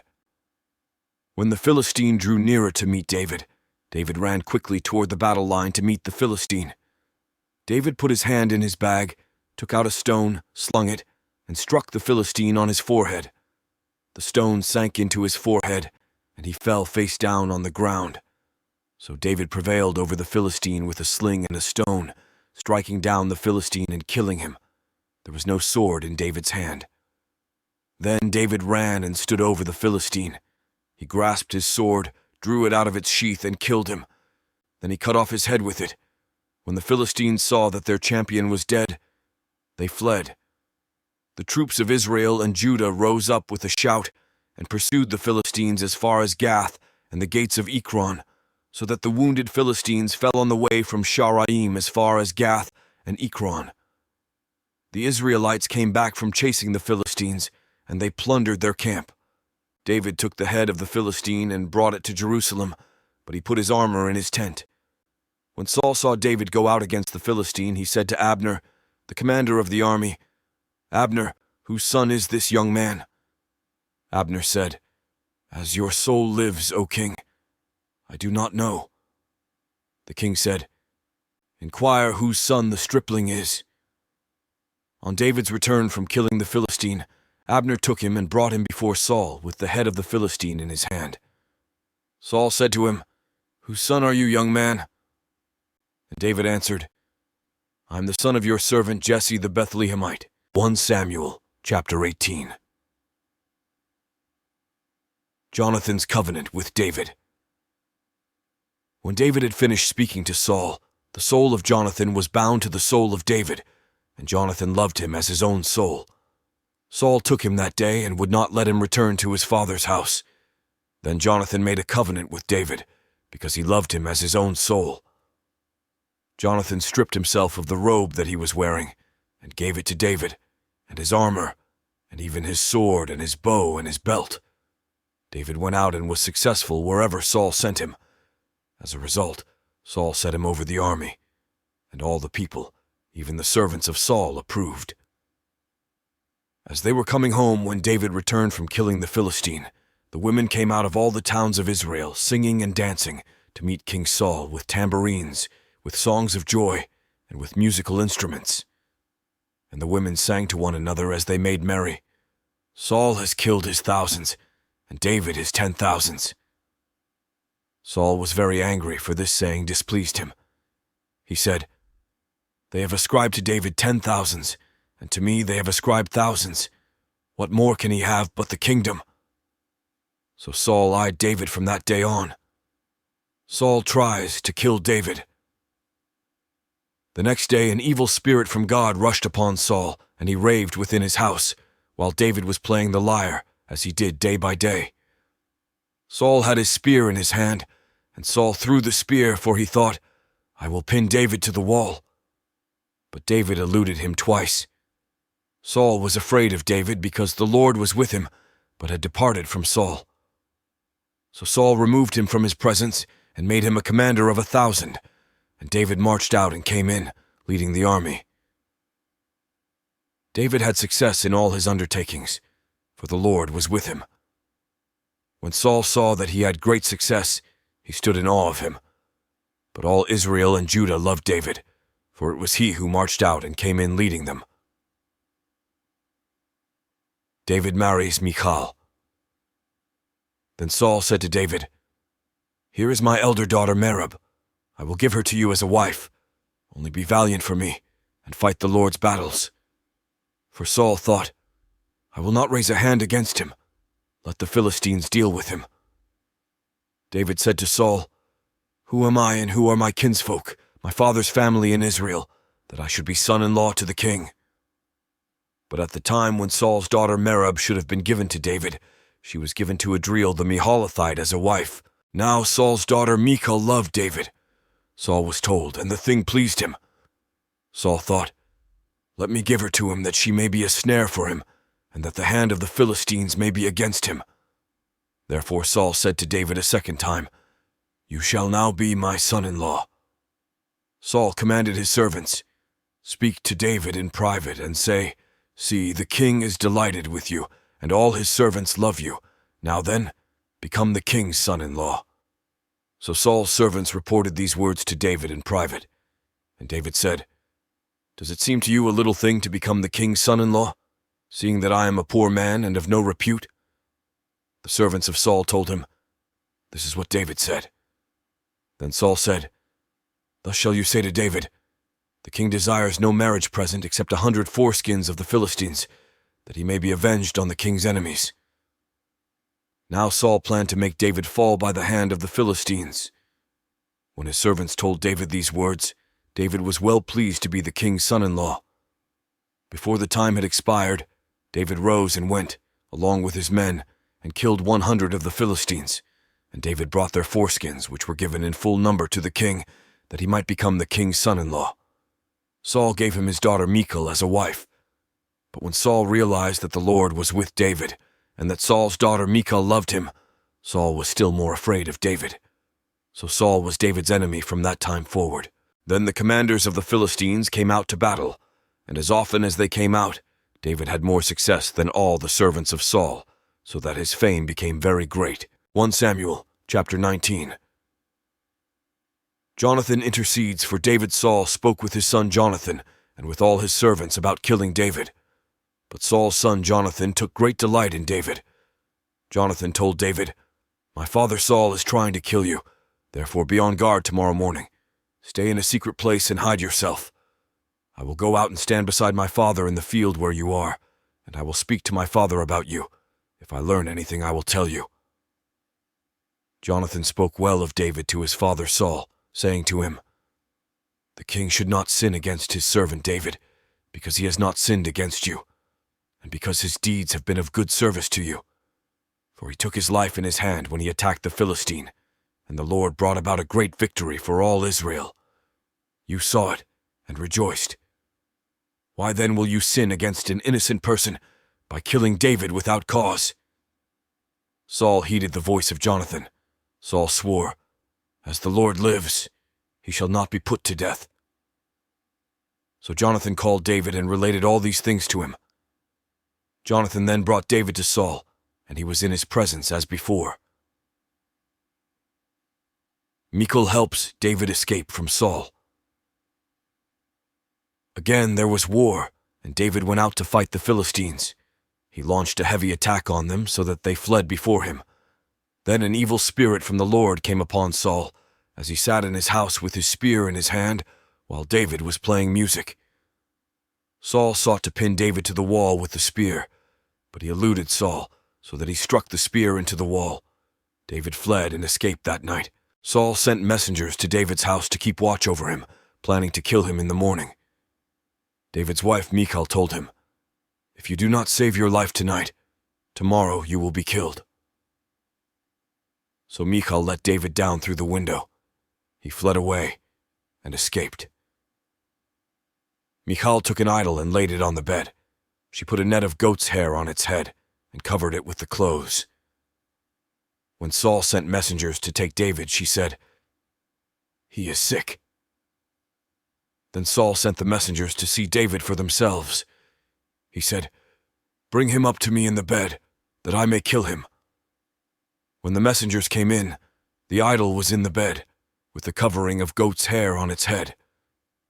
Saul said to Michal, "Why have you deceived me like this, and let my enemy go, so that he has escaped?" Michal answered Saul.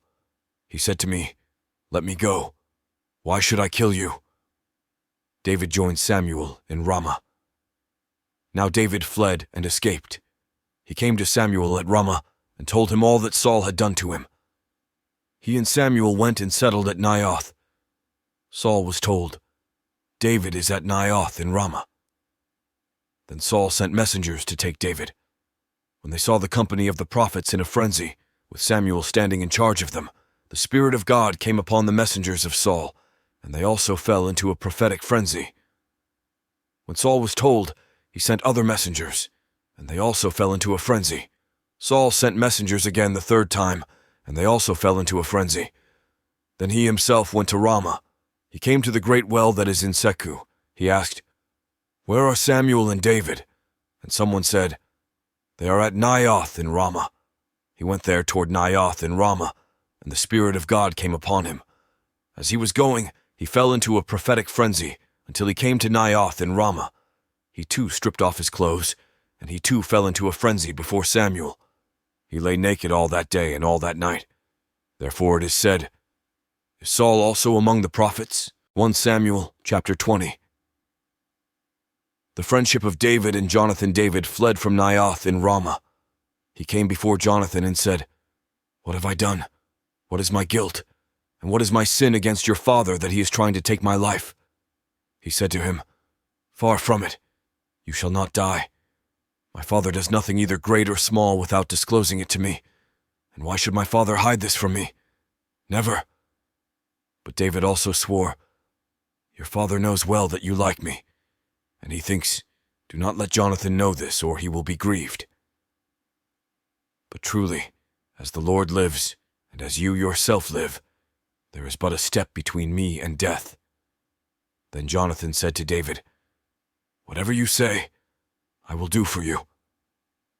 David said to Jonathan, "Tomorrow is the new moon, and I should not fail to sit with the king at the meal. But let me go, so that I may hide in the field until the third evening. If your father misses me at all, then say, 'David earnestly asked leave of me to run to Bethlehem his city, for there is a yearly sacrifice there for all the family.' If he says, 'Good,' it will be well with your servant. But if he is angry, then know that evil has been determined by him. Therefore deal kindly with your servant, for you have brought your servant into a sacred covenant with you. But if there is guilt in me, kill me yourself. Why should you bring me to your father?" Jonathan said, "Far be it from you. If I knew that it was decided by my father that evil should come upon you, would I not tell you?" Then David said to Jonathan, "Who will tell me if your father answers you harshly?" Jonathan replied to David, "Come, let us go out into the field." So they both went out into the field.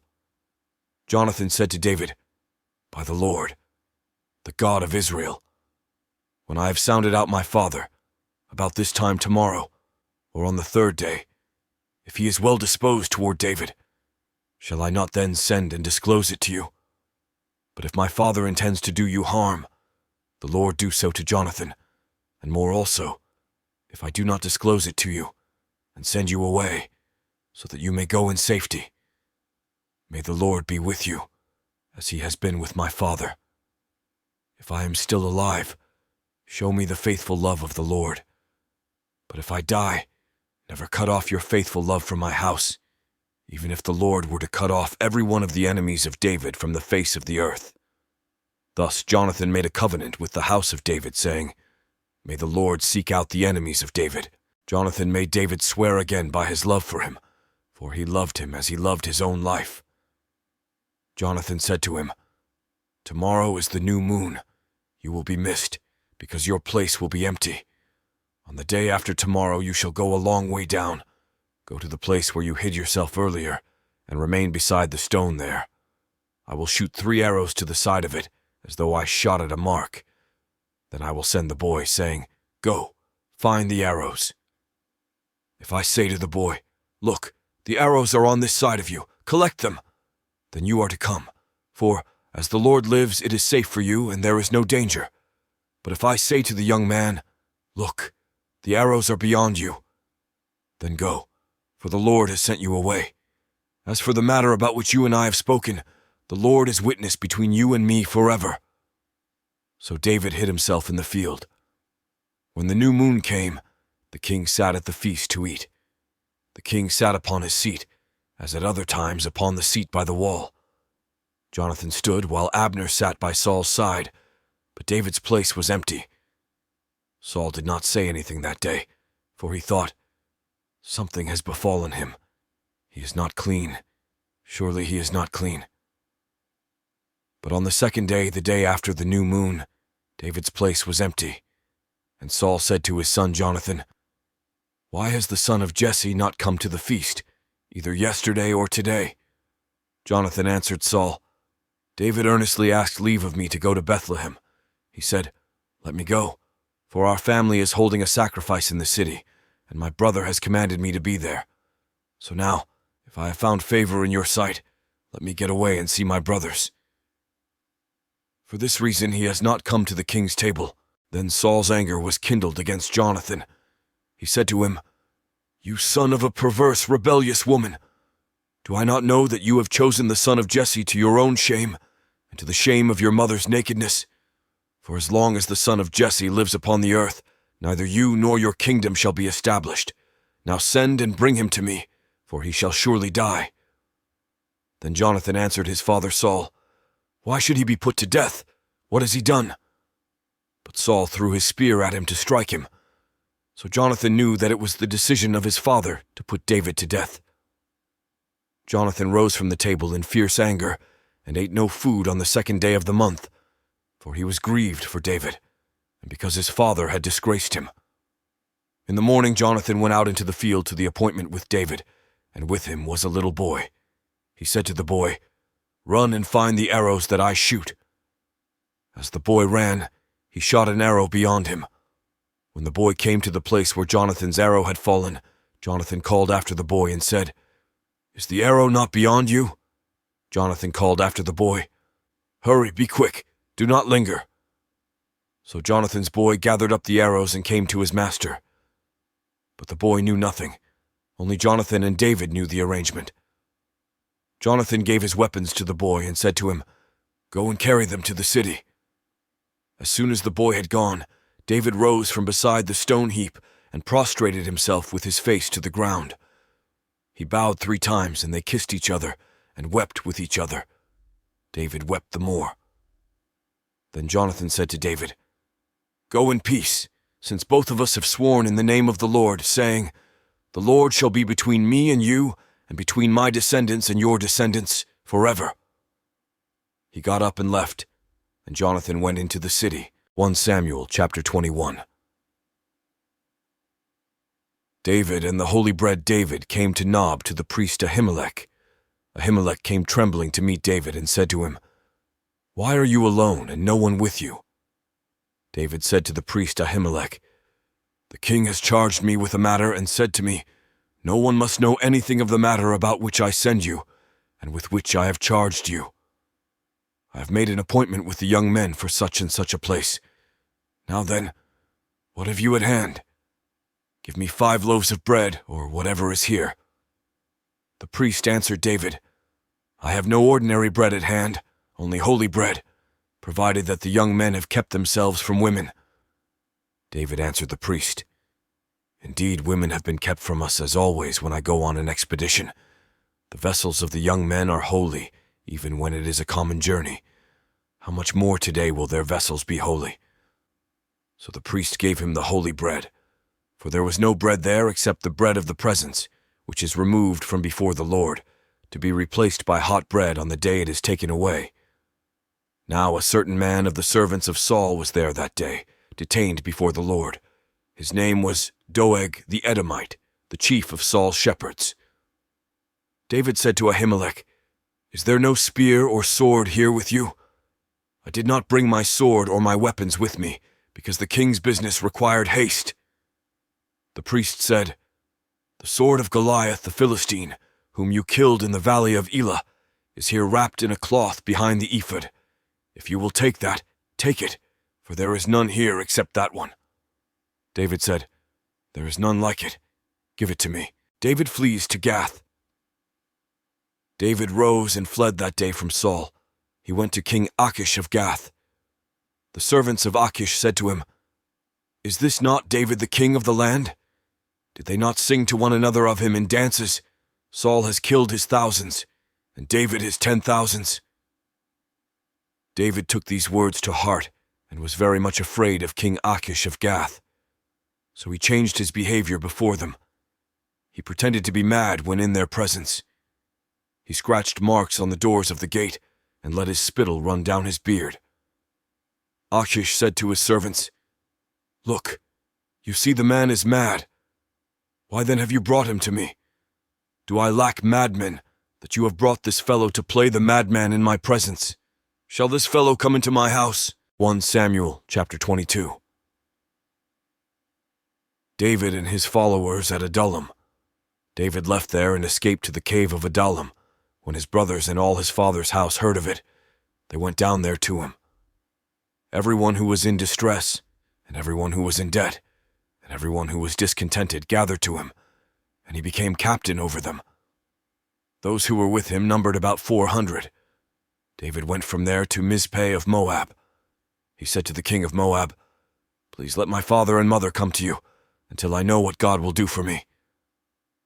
He left them with the king of Moab, and they stayed with him all the time that David was in the stronghold.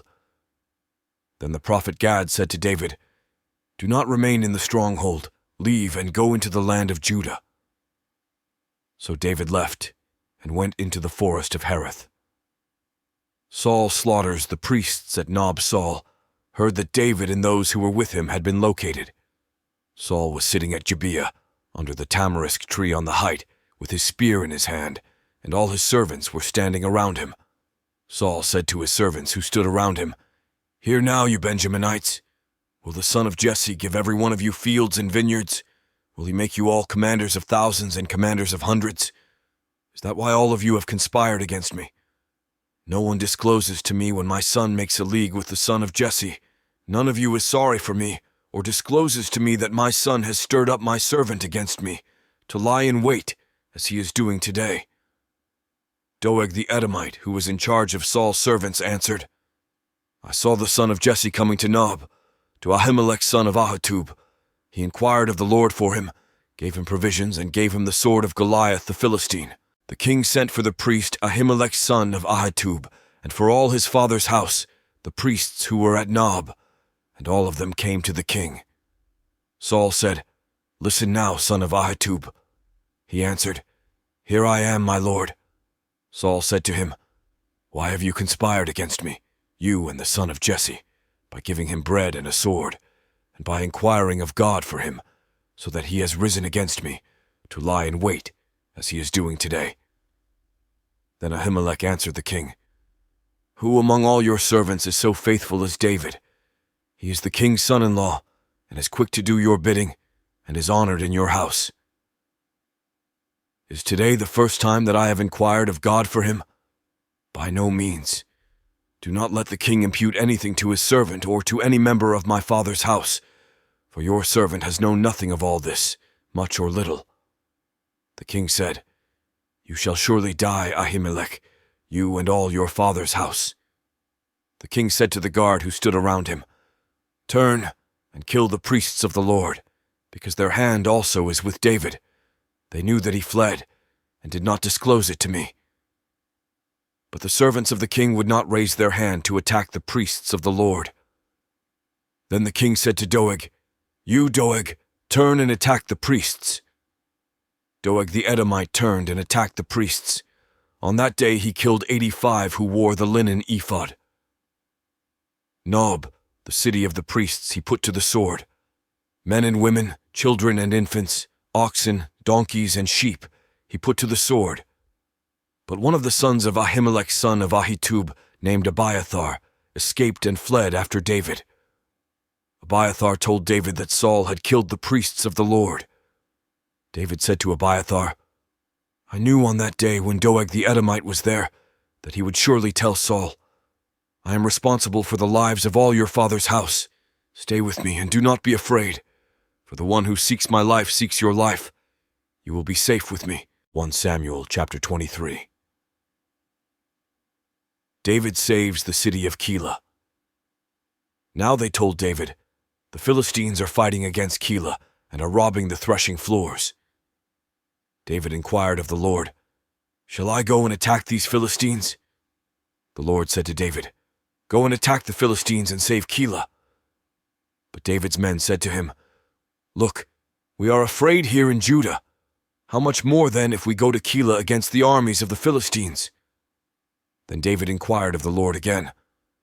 The Lord answered him, Yes, go down to Keilah, for I will give the Philistines into your hand. So David and his men went to Keilah, fought with the Philistines, brought away their livestock, and dealt them a heavy defeat. Thus David rescued the inhabitants of Keilah. When Abiathar son of Ahimelech fled to David at Keilah, he came down with an ephod in his hand. Now it was told Saul that David had come to Keilah, and Saul said, God has given him into my hand, for he has shut himself in by entering a town that has gates and bars. Saul summoned all the people to war, to go down to Keilah, to besiege David and his men. When David learned that Saul was plotting evil against him, he said to the priest Abiathar, Bring the ephod here. David said, O Lord, the God of Israel, your servant has heard that Saul seeks to come to Keilah, to destroy the city on my account. And now, will Saul come down as your servant has heard? O Lord, the God of Israel, I beseech you, tell your servant. The Lord said, He will come down. Then David said, Will the men of Keilah surrender me and my men into the hand of Saul? The Lord said, They will surrender you. Then David and his men, who were about 600, set out and left Keilah. They wandered wherever they could go. When Saul was told that David had escaped from Keilah, he gave up the expedition. David remained in the strongholds in the wilderness, in the hill country of the wilderness of Ziph. Saul sought him every day, but the Lord did not give him into his hand. David eludes Saul in the wilderness.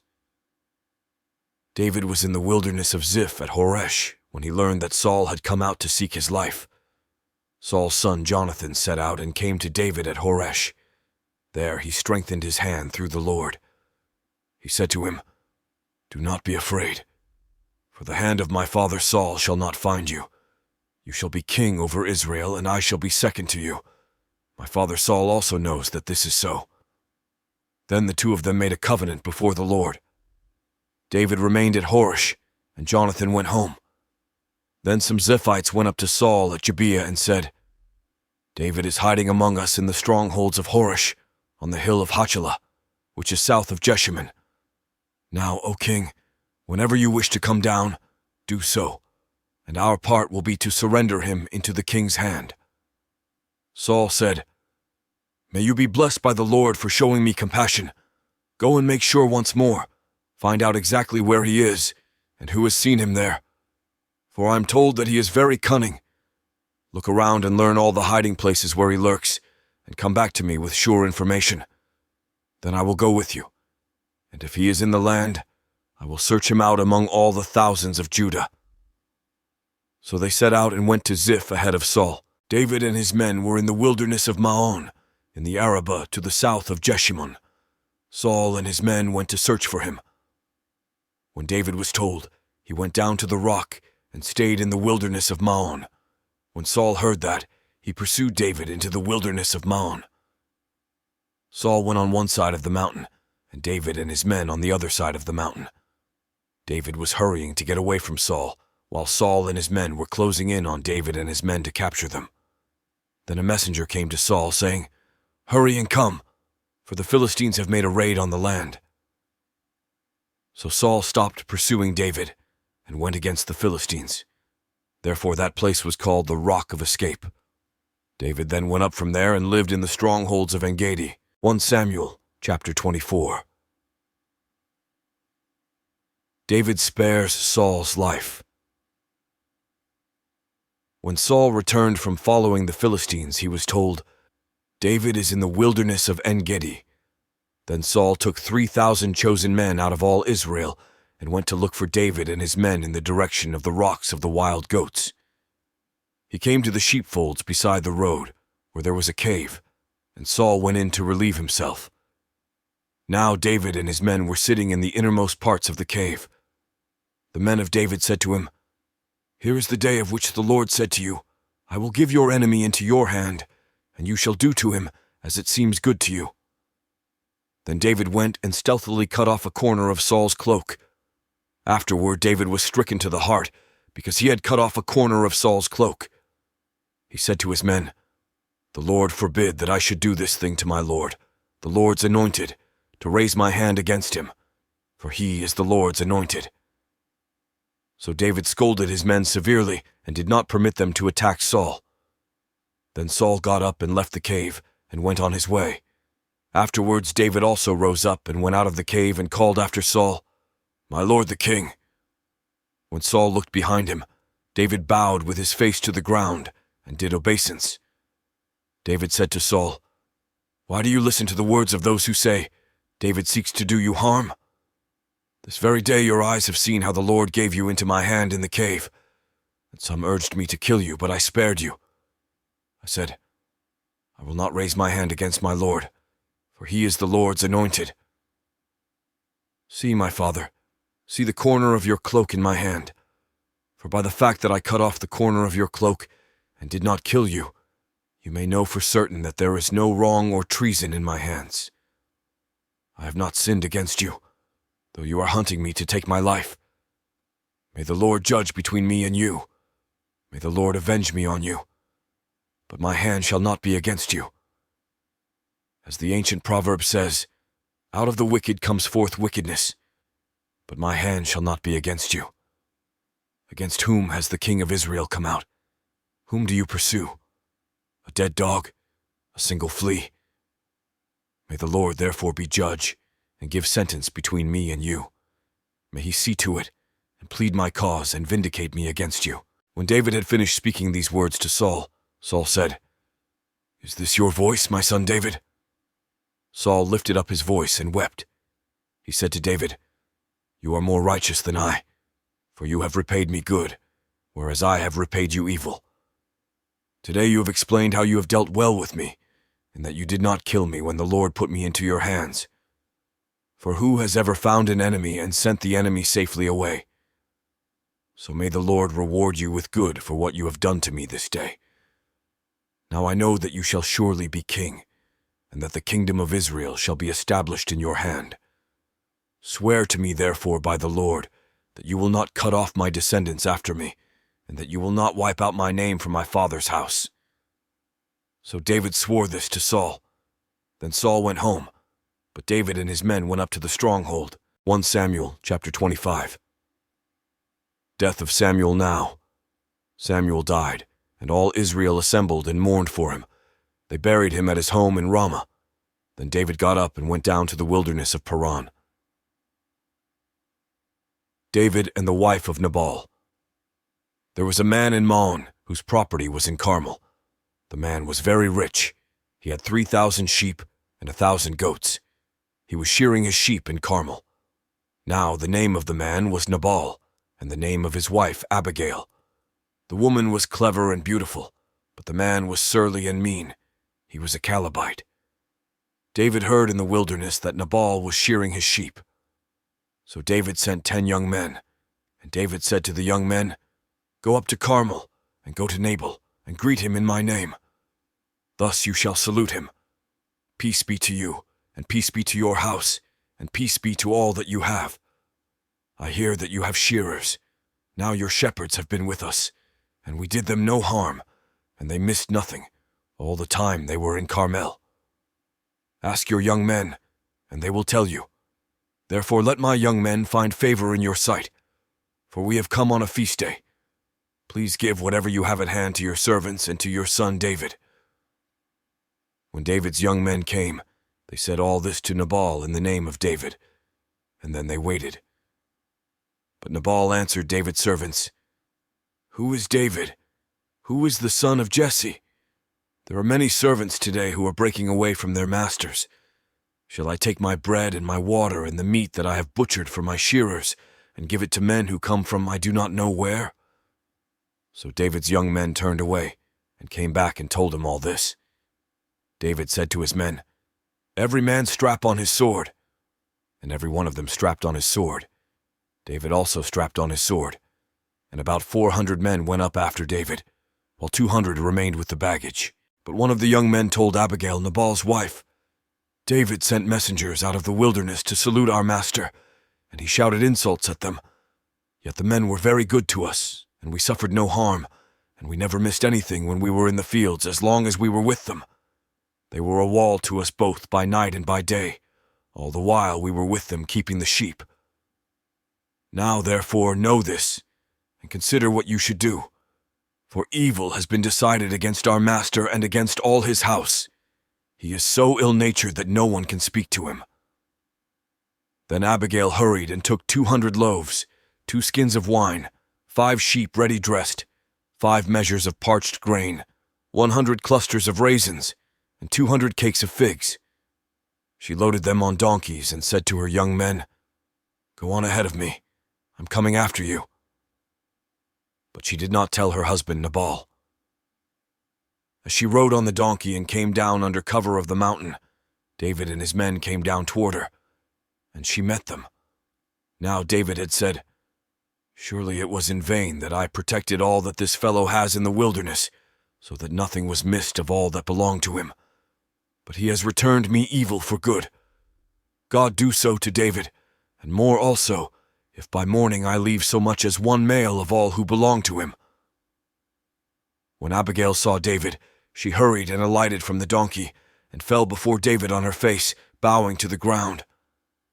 She fell at his feet and said, "Upon me alone, my lord, be the guilt. Please let your servant speak in your ears, and hear the words of your servant. My lord, do not take seriously this ill-natured fellow Nabal, for as his name is, so is he.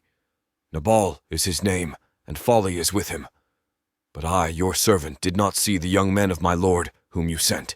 Now then, my lord, as the Lord lives, and as you yourself live, since the Lord has restrained you from blood guilt, and from taking vengeance with your own hand, now let your enemies, and those who seek to do evil to my lord, be like Nabal. And now let this present that your servant has brought to my lord be given to the young men who follow my lord. Please forgive the trespass of your servant, for the Lord will certainly make my lord a sure house, because my lord is fighting the battles of the Lord, and evil shall not be found in you so long as you live. If anyone should rise up to pursue you and to seek your life, the life of my lord shall be bound in the bundle of the living under the care of the Lord your God. But the lives of your enemies he shall sling out as from the hollow of a sling.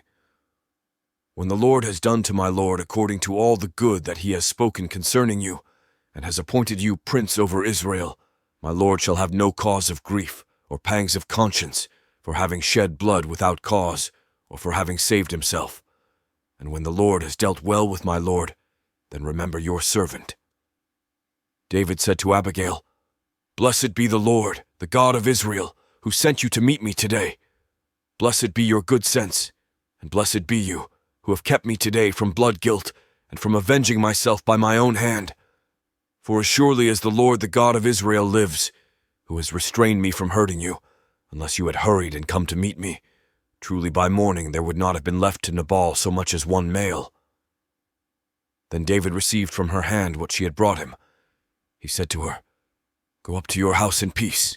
See, I have heeded your voice, and I have granted your petition." Abigail came to Nabal. He was holding a feast in his house, like the feast of a king. Nabal's heart was merry within him, for he was very drunk, so she told him nothing at all until the morning light. In the morning, when the wine had gone out of Nabal, his wife told him these things, and his heart died within him. He became like a stone. About 10 days later, the Lord struck Nabal, and he died. When David heard that Nabal was dead, he said, "Blessed be the Lord who has judged the case of Nabal's insult to me, and has kept back his servant from evil. The Lord has returned the evil doing of Nabal upon his own head." Then David sent and wooed Abigail to make her his wife. When David's servants came to Abigail at Carmel, they said to her, "David has sent us to you to take you to him as his wife." She rose and bowed down, with her face to the ground, and said, "Your servant is a slave to wash the feet of the servants of my lord." Abigail got up hurriedly and rode away on a donkey. Her 5 maids attended her. She went after the messengers of David and became his wife. David also married Ahinoam of Jezreel. Both of them became his wives. Saul had given his daughter Michal, David's wife, to Palti son of Laish, who was from Galim. 1 Samuel, chapter 26. David spares Saul's life a second time. Then the Ziphites came to Saul at Gibeah, saying, "David is in hiding on the hill of Hachilah, which is opposite Jeshimon." So Saul rose and went down to the wilderness of Ziph with 3,000 chosen men of Israel, to seek David in the wilderness of Ziph. Saul encamped on the hill of Hachilah, which is opposite Jeshimon, beside the road. But David remained in the wilderness. When he learned that Saul had come after him into the wilderness, David sent out spies and learned that Saul had indeed arrived. Then David set out and came to the place where Saul had encamped, and David saw the place where Saul lay, with Abner son of Ner, the commander of his army. Saul was lying within the encampment while the army was encamped around him.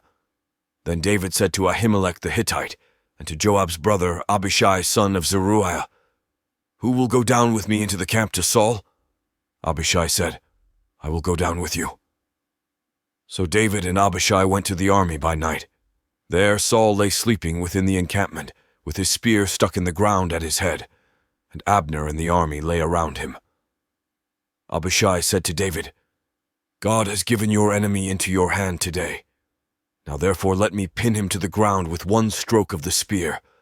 I will not strike him twice." But David said to Abishai, "Do not destroy him, for who can raise his hand against the Lord's anointed and be guiltless?" David said, "As the Lord lives, the Lord will strike him down, or his day will come to die, or he will go down into battle and perish. The Lord forbid that I should raise my hand against the Lord's anointed. But now take the spear that is at his head, and the water jar, and let us go." So David took the spear that was at Saul's head and the water jar, and they went away. No one saw it, or knew it, nor did anyone awake, for they were all asleep, because a deep sleep from the Lord had fallen upon them. Then David went over to the other side, and stood on top of a hill far away, with a great distance between them. David called to the army and to Abner son of Ner, saying, "Abner, will you not answer?" Then Abner replied, "Who are you that calls to the king?" David said to Abner, "Are you not a man? Who is like you in Israel? Why then have you not kept watch over your lord the king? For one of the people came in to destroy your lord the king. This thing that you have done is not good. As the Lord lives, you deserve to die, because you have not kept watch over your lord, the Lord's anointed. See now, where is the king's spear, or the water jar that was at his head?" Saul recognized David's voice and said, "Is this your voice, my son David?" David said, "It is my voice, my lord, O king." And he added, "Why does my lord pursue his servant? For what have I done? What guilt is on my hands? Now therefore let my lord the king hear the words of his servant. If it is the Lord who has stirred you up against me, may he accept an offering. But if it is mortals, may they be cursed before the Lord. For they have driven me out today from my share in the heritage of the Lord, saying, 'Go, serve other gods.' Now therefore do not let my blood fall to the ground, away from the presence of the Lord. For the king of Israel has come out to seek a single flea, like one who hunts a partridge in the mountains." Then Saul said, "I have done wrong. Come back, my son David, for I will never harm you again, because my life was precious in your sight today. I have been a fool and have made a great mistake." David replied, "Here is the spear, O king. Let one of the young men come over and get it. The Lord rewards everyone for his righteousness and his faithfulness. For the Lord gave you into my hand today, but I would not raise my hand against the Lord's anointed. As your life was precious today in my sight, so may my life be precious in the sight of the Lord, and may he rescue me from all tribulation." Then Saul said to David, "Blessed be you, my son David. You will do many things and will succeed in them." So David went his way, and Saul returned to his place. 1 Samuel chapter 27. David serves King Achish of Gath. David said in his heart, "I shall now perish one day by the hand of Saul. There is nothing better for me than to escape to the land of the Philistines. Then Saul will despair of seeking me any longer within the borders of Israel, and I shall escape out of his hand." So David set out and went over, he and the 600 men who were with him, to King Achish son of Maash of Gath. David stayed with Achish at Gath, he and his troops, every man with his household, and David with his 2 wives, Ahinoam of Jezreel and Abigail of Carmel, Nabal's widow. When Saul was told that David had fled to Gath, he no longer sought for him. Then David said to Achish, "If I have found favor in your sight, let a place be given me in one of the country towns, so that I may live there. For why should your servant live in the royal city with you?" So that day Achish gave him Ziklag. Therefore Ziklag has belonged to the kings of Judah to this day.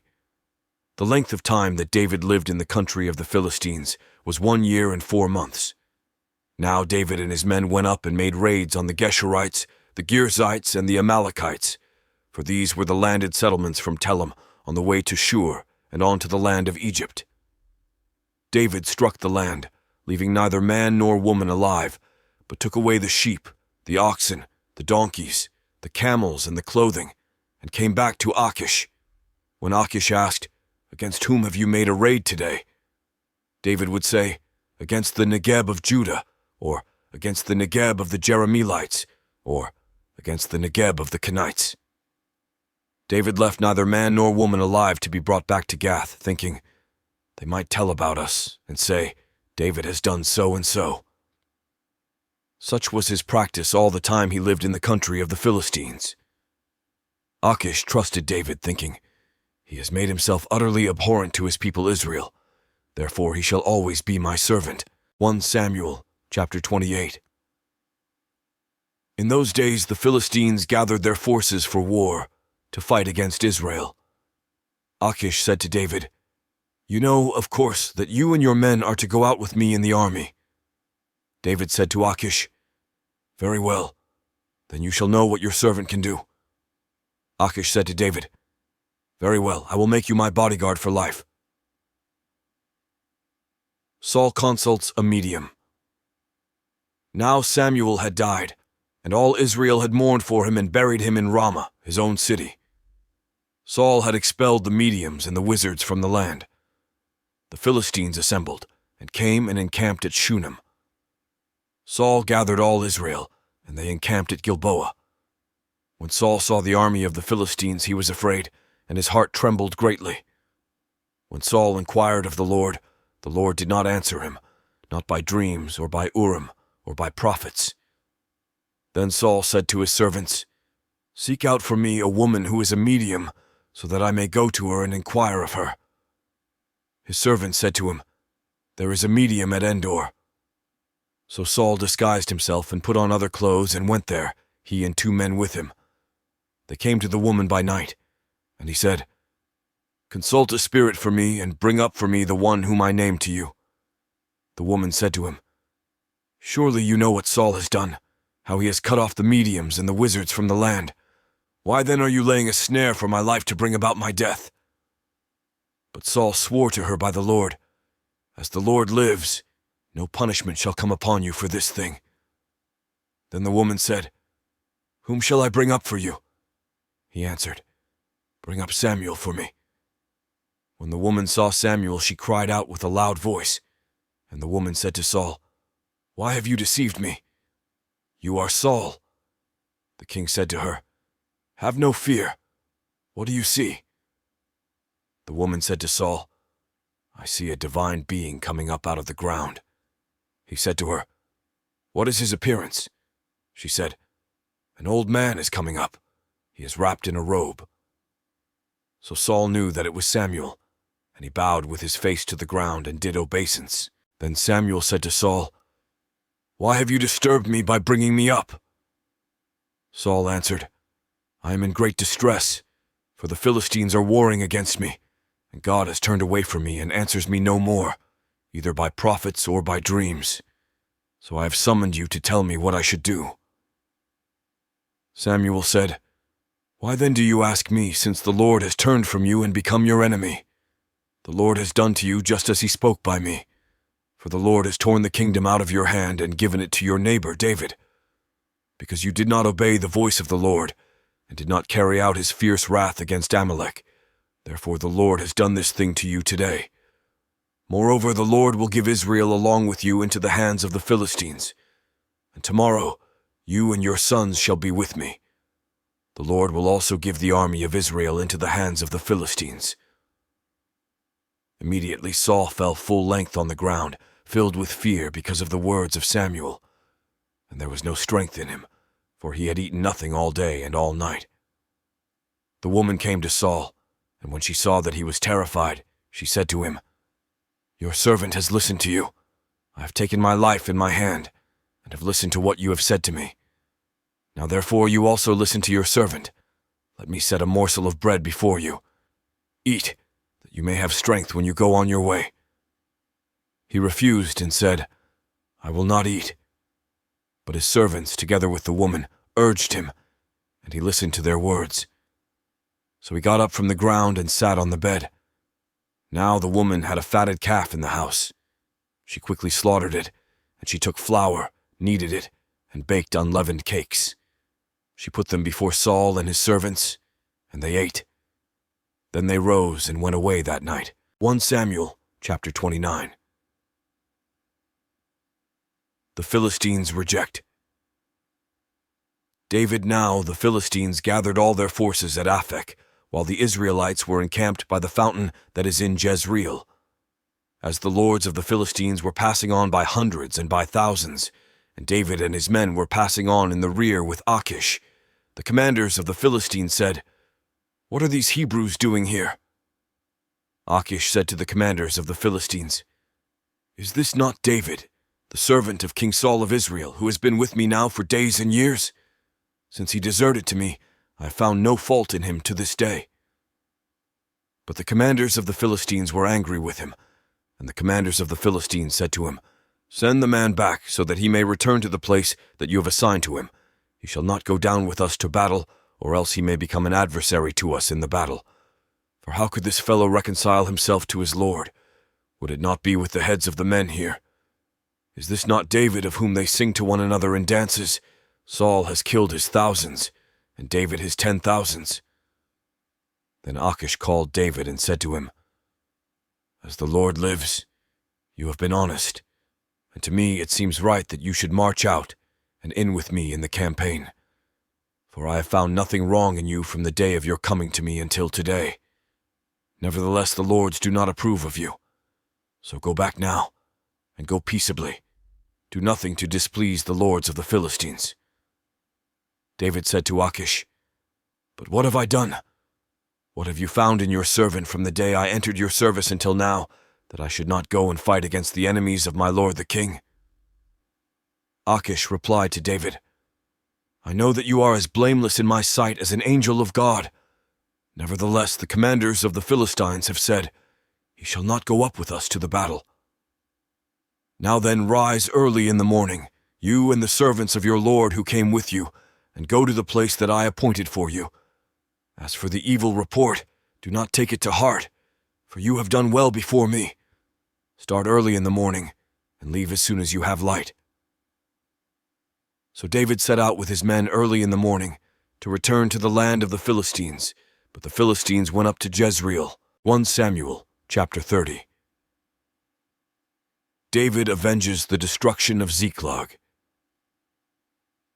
Now when David and his men came to Ziklag on the third day, the Amalekites had made a raid on the Negeb and on Ziklag. They had attacked Ziklag, burned it down, and taken captive the women and all who were in it, both small and great. They killed none of them, but carried them off, and went their way.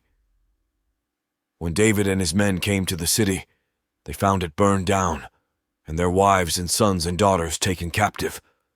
Then David and the people who were with him raised their voices and wept until they had no more strength to weep. David's 2 wives also had been taken captive, Ahinoam of Jezreel and Abigail the widow of Nabal of Carmel. David was in great danger, for the people spoke of stoning him because all the people were bitter in spirit for their sons and daughters. But David strengthened himself in the Lord his God. David said to the priest Abiathar son of Ahimelech, "Bring me the ephod." So Abiathar brought the ephod to David. David inquired of the Lord, "Shall I pursue this band? Shall I overtake them?" He answered him, "Pursue, for you shall surely overtake, and shall surely rescue." So David set out, he and the 600 men who were with him. They came to the Wadi Besor, where those stayed who were left behind. But David went on with the pursuit, he and 400 men. 200 stayed behind, too exhausted to cross the Wadi Besor. In the open country they found an Egyptian, and brought him to David. They gave him bread, and he ate. They gave him water to drink. They also gave him a piece of fig cake and 2 clusters of raisins. When he had eaten, his spirit revived, for he had not eaten bread or drunk water for 3 days and 3 nights. Then David said to him, "To whom do you belong? Where are you from?" He said, "I am a young man of Egypt, servant to an Amalekite. My master left me behind because I fell sick 3 days ago.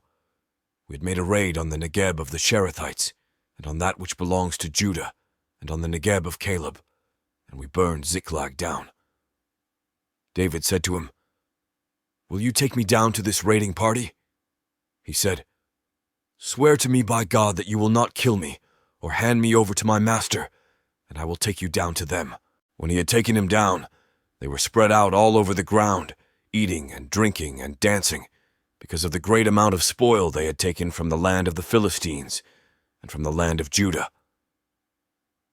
David attacked them from twilight until the evening of the next day. Not one of them escaped, except 400 young men who mounted camels and fled.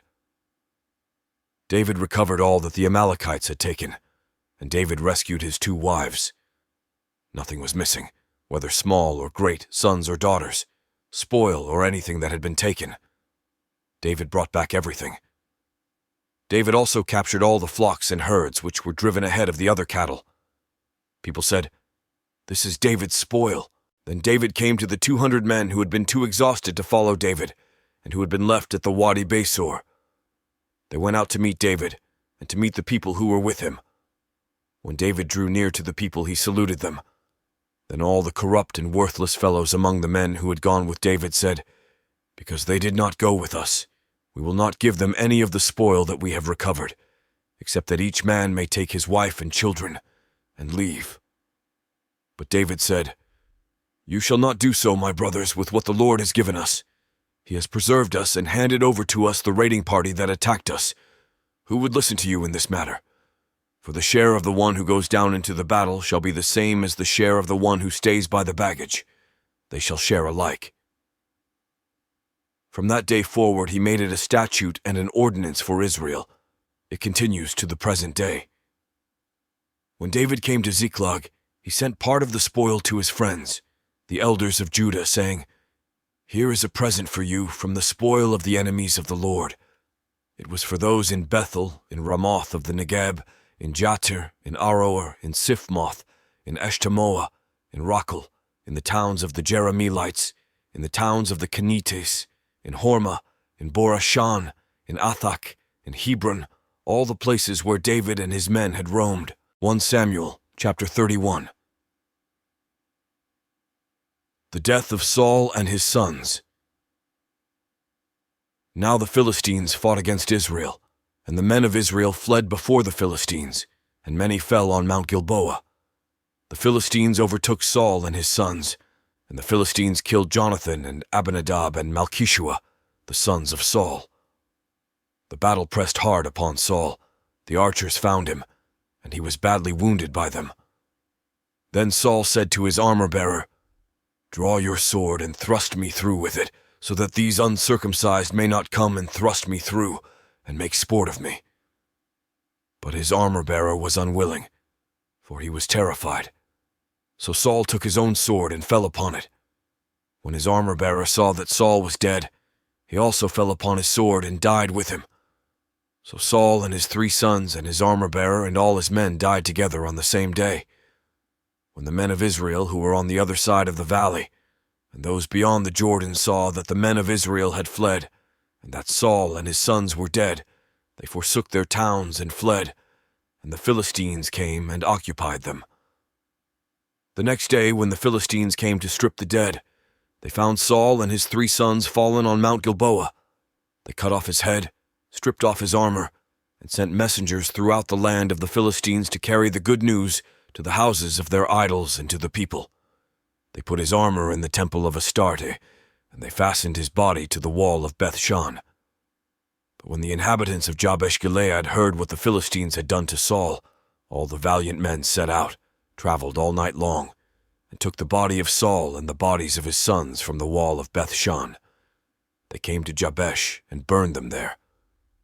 Then they took their bones and buried them under the tamarisk tree in Jabesh, and fasted 7 days.